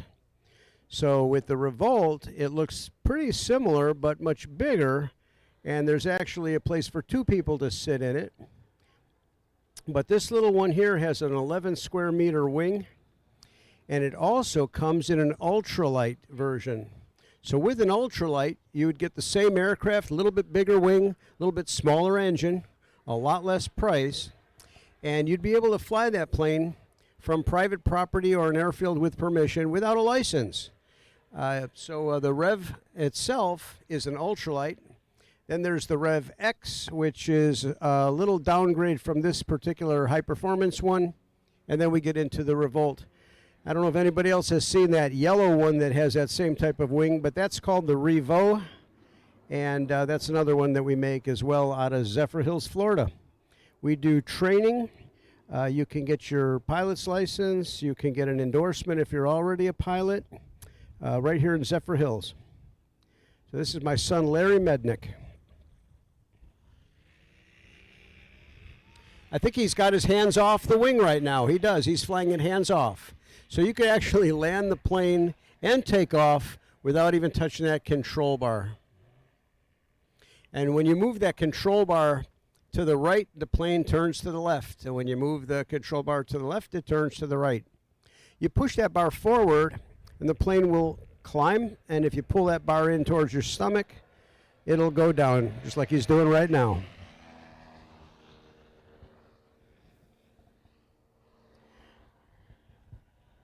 We're at booth number 16, and we've got all of our aircraft over there. You can come and see them. Now, another interesting thing about this plane, we say that it's the little plane that transforms. It folds in about 8 minutes. You can have it in a trailer ready to take home and keep it in your garage. It unfolds in about 8 minutes, and you could be ready for your pre-flight. I just want to make sure everybody knows it's LP-16, Evolution Aircraft LP-16. Keep going. There you go, LP-16. Come over and see us. He's just showing you the agility on the ground. He's touching his wheels on the ground, showing you how strong they are. He's bouncing those wheels on the ground. One, then the other, then the other. And it doesn't matter which way the wind's coming from. When the wheels touch the ground, it straightens out. This is dirt bike of the sky, right, Phil? It's the sand buggy. The sand buggy. There The you go, sand buggy of the sky. This one here has actual aircraft tires, so you could land this on pavement all day long at any general airport. Nice little climb there and a climbing turn. You can see how agile this aircraft is. Extremely maneuverable. Extremely. So you're saying that this is a FAR 103 aircraft? No, this is not a Part 103. This one is experimental. Oh, this one's experimental. This one's a little high performance. It goes a little too fast, and it carries about twice as much fuel as you can get away with without having a license. So you got about 10 gallons then? Yes, we have 10 gallons. You do have a license requirement to fly this plane. You can also fly this plane before you get your license once you have been endorsed by an instructor to do so. I like the Patriot wing. Yeah, that's a special design. My daughter-in-law wanted she's a real patriot, and she wanted a plane to match her feelings. So that's what we built for her. Red, white, and blue. They're an LP-16, and that's Evolution Aircraft. And what's the starting point for the cost on this aircraft? You can get into these aircraft in the low 20s, and some of our aircraft get all the way up to over 100,000. So we pretty much have an aircraft for everybody. So you heard it here. If you want the basic aircraft, it's under 20,000. But if you want all the bells and whistles, they're available too. Is that right? I didn't say under 20,000. I said in the 20,000. In the 20,000s. In the 20,000s. But all the bells Paul did not say a special deal. I did not say special deal. We actually do have some used ones, though, where, they're much less. We have a lot of people that buy these, and then they just love them so much they upgrade. So we get ultralights that guys come back and they want the high-performance one and trade in their little ultralights. We also have people that fly the little single seats, and they decide they'd like to fly with their spouse or their friends, and they come back and upgrade. And we do take our planes in trade, and then we completely go over them. So if you ever get a used plane from us, it's like a new plane, maybe a couple scratches on it. And I understand that was your son that was flying. That was my son, Larry. Hey, it's all in the family again, just like the Bad Hawk. Evolution Aircraft, it's in the family as well, isn't it? Absolutely. And in Zephyr Hills, we have a training center, and that's where we have our big hangar with all of our planes in it. And at Zephyr Hills, you can call them up at 813-810-9262. That's LP-16, Evolution Aircraft Revo. And this is Phil Mednick. Thank you, everybody. Thank you. Good job, man. Good job. All right, so here is Gary Spicola in the American Ranger AR-1. That's American Ranger AR-1. Gary Spicoli. How you doing? And I'm going to get their paper here. American Ranger Silverlight Aviation. That's going to be LP3.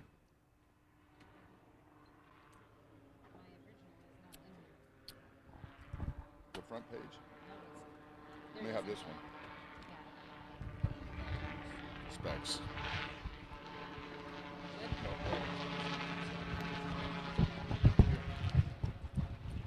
So this is Silverlight Aircraft, Gary Spicoli, and they're in LP3, and it's a state-of-the-art gyroplane, which employ tails with larger vertical and horizontal surfaces to make them more reliable and easy and predictable. You can see that this aircraft is very, very quick. It flies right at about 110 miles an hour. Excuse me. Max straight level is 120 miles an hour. Gary Spicoli is showing the amazing maneuverability of this aircraft. And I can tell you, in the high wind conditions that we've had these last few days, we're talking 30-mile-an-hour crosswinds. This aircraft, and Gary Spicoli, has been flying every single day in the turbulent air that a lot of the other aircraft were grounded. This aircraft has aircraft-grade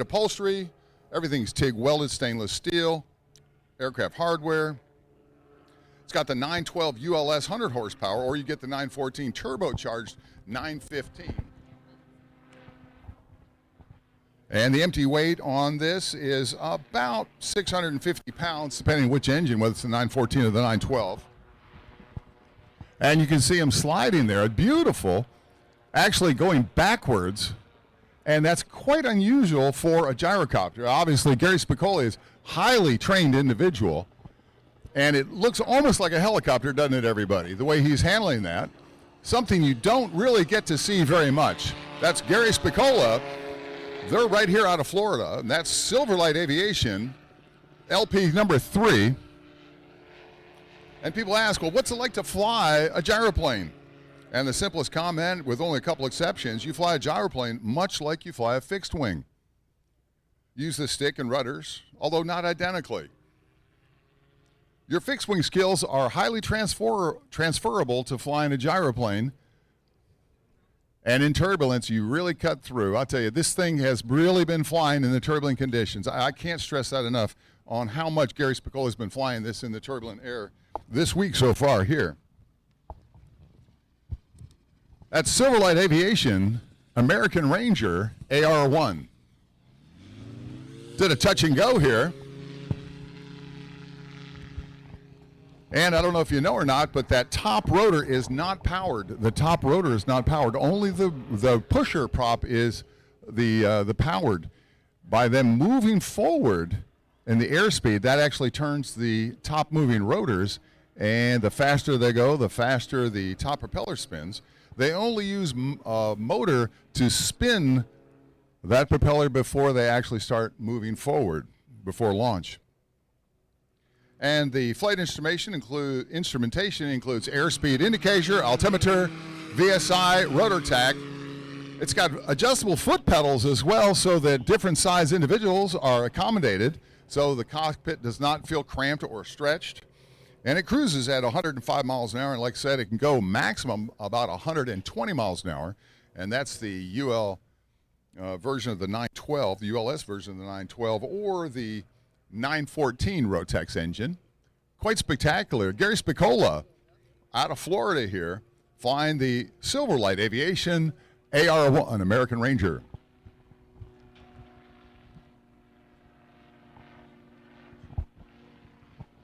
They've been making improvements on, and it makes a very receptive market for Zephyr Hills Airport, where they're located here in Florida. That's not far from here. It's Tampa, and you can see them now. They're going slipping backwards again and descending vertically, much like a helicopter would. And yes, this is a gyrocopter. This is not a helicopter. But as you can see, Gary Spicola is making it perform as a helicopter in many aspects. Really, really nice. And the honey truck is behind us, so don't look at your neighbor with an eye there. It's the honey truck right behind you.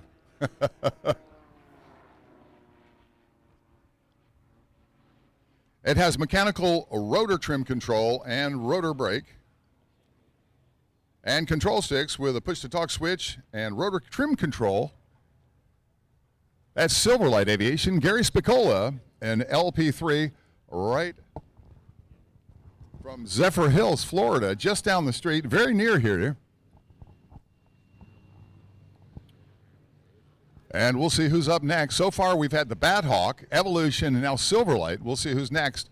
Coming up in the manufacturer's demonstration here at Paradise City Sun and Fun 2022. Nice pass. Nice pass for the Silverlight. He's showing here. He's on a wheel, keeping the front up. Looking nice. Excellent show for Gary Spicola and Silverlight Aviation, the American Ranger AR1. And we'll look and see who's next. How's it going?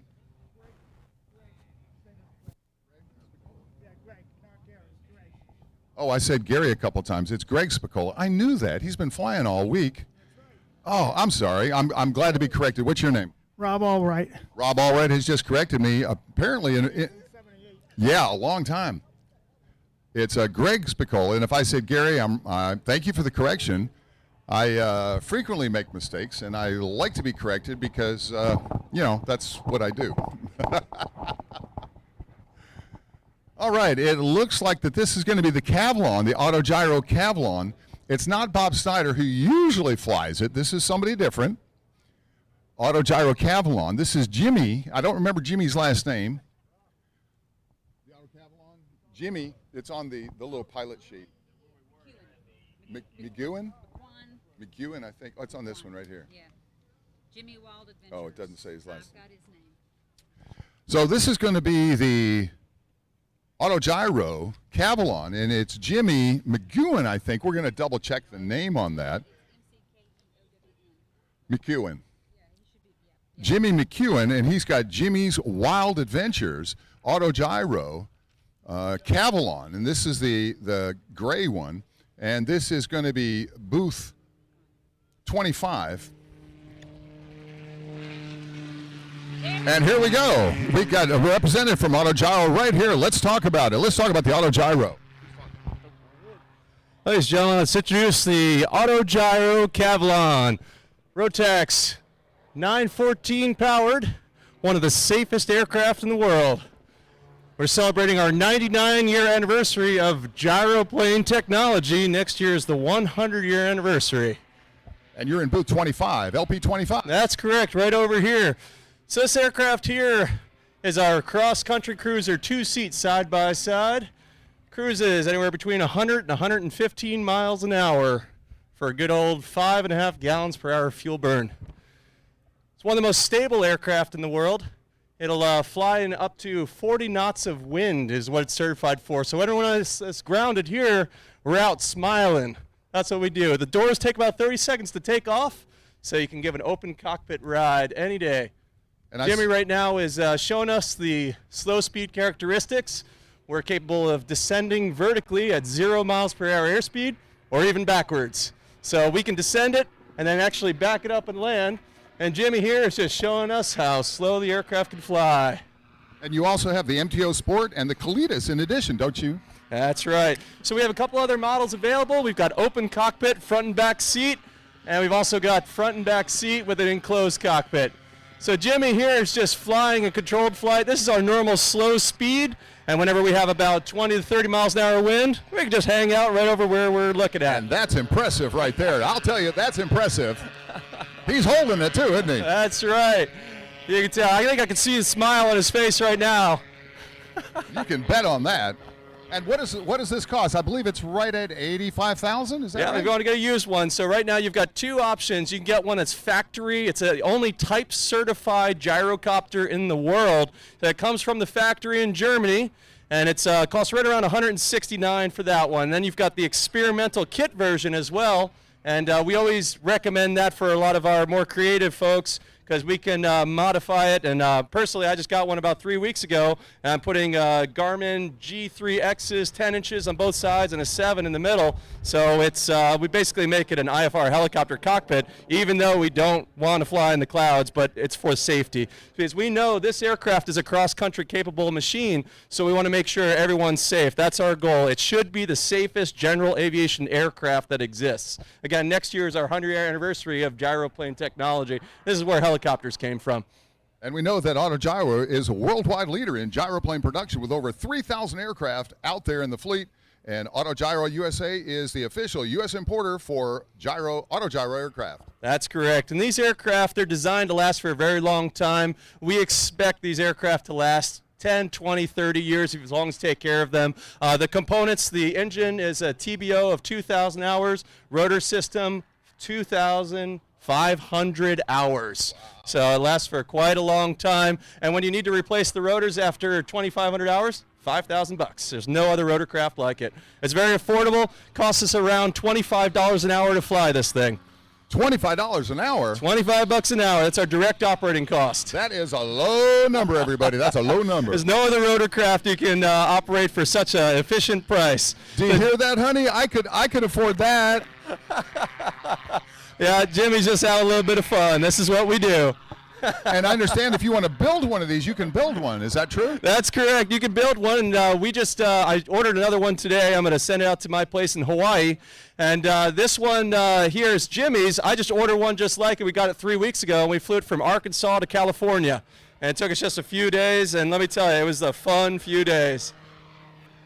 Yeah, and you're fully enclosed cockpit there. It makes it an all-weather vehicle, doesn't it? That's right. Yep. We always recommend stay in good weather, VMC, but we want to make sure you know that it's a very safe machine. It's much more stable than a helicopter as well. So it's right between an airplane and a helicopter in terms of stability. So when you fly these things, you fall in love with it. And like I was saying earlier, the auto gyro here that Bob's been flying, he's been flying all weekend long in the turbulent conditions that have kept most of these aircraft on the ground. Isn't that true? That's correct. When we see the winds, you see us smiling because everyone else is grounded. It's our airfield. So anything up to 40 knots of wind, that's 47 miles an hour of wind, we're out here playing with a big smile on our faces.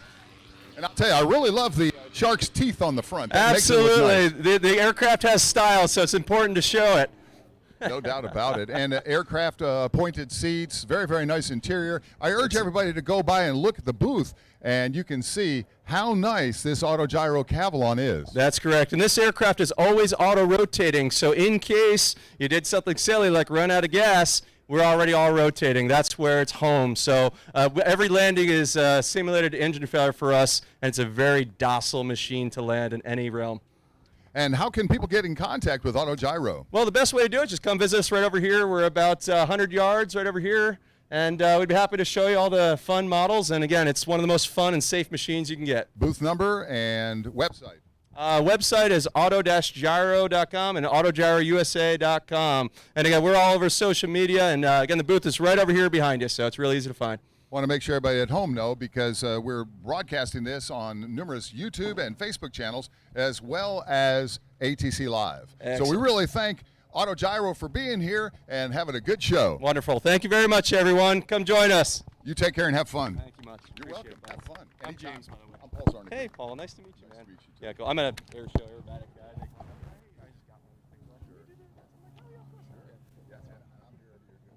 Oh, that's fantastic. Oh, absolutely, man. Anytime. So I'll catch you soon. And we'll see you maybe tomorrow. I guess I'll probably do the same thing. Absolutely. Yeah, and we should take you flying too, because it's honestly one of the coolest. You know who helped me most? It's like my wife. She's the CFO. Yeah. Well, why don't you bring her over here and then over to Hey, our Donna, you want to fly? Absolutely. Donna is the CFO. Donna is my CFO, and if my wife is happy, I'm happy. Yeah, that's right, Paul. I know what time Let's it go is. talk to her. Yeah, talk to her in there. John would like to go. He's not the CFO, though. But, you know, hey. Well, I'll tell you what, it's really nice. This is a manufacturer showcase here, demonstration here at Paradise City Sun and Fun 2022. And remember, at 6:30 today will be the Husky Stoll National demonstration right here at Paradise City. It'll commence at 6:30. You'll see legendary folks like Steve Henry, who has a 6-foot launch. That's right, 6 feet. Can you believe that? I can't either. We did see a 23-footer here, but in February in Arizona, they had a nice 20, 25-mile-an-hour headwind, and he had a 6-foot launch, which is a record in Stoll competitions.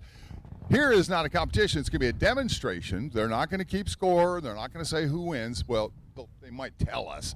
But the reality is it's not a points event, so there won't be a score and all that. So where are you from, sir? Winter Haven, Florida. Winter Haven, another Florida person. I tell you what, aren't you glad that it's warmed up now?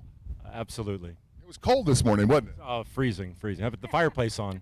I agree with you. You know, I'll tell you what, it is for us Florida people, if it is in the, 50s, it is freezing. If it's in the 60s, it's cold.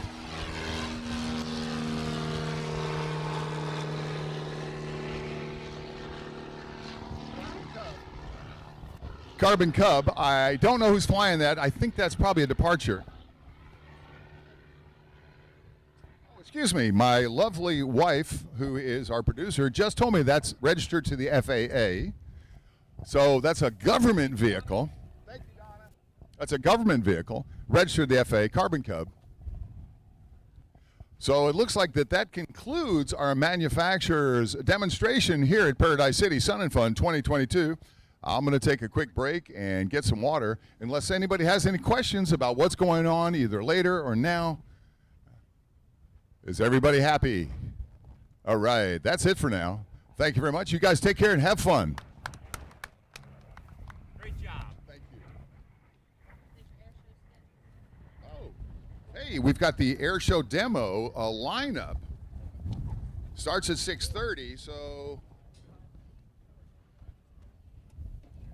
the Husky Soul National Demo will start at 6:30, but then the air show tonight is going to have the U.S. SOCOM Para Commandos.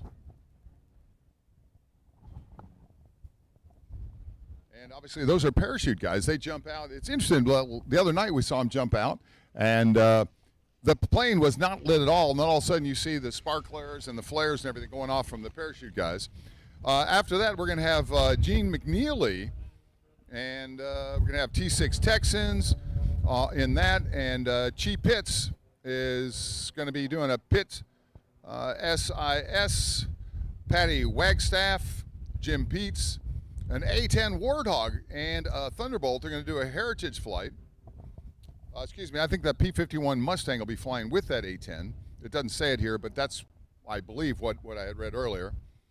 They're also having a Class of 45, which is a P-51 Mustang, and an F-4U Corsair. That would be fun. I'd like to see that. And then, of course, the Super Hornet Legacy flight, the F-18 Super Hornet. And then Lee Lauterbach is going to have his P-51 Mustang out. And then Michael Golan, and he'll have his extra 330SC. And then, of course, the Thunderbirds demos in their F-16s. That's right, the Thunderbirds will be here at Paradise City Sun and Fun 2022. Sun and Fun 2022, Lakeland Linder International Airport. We'll see you soon.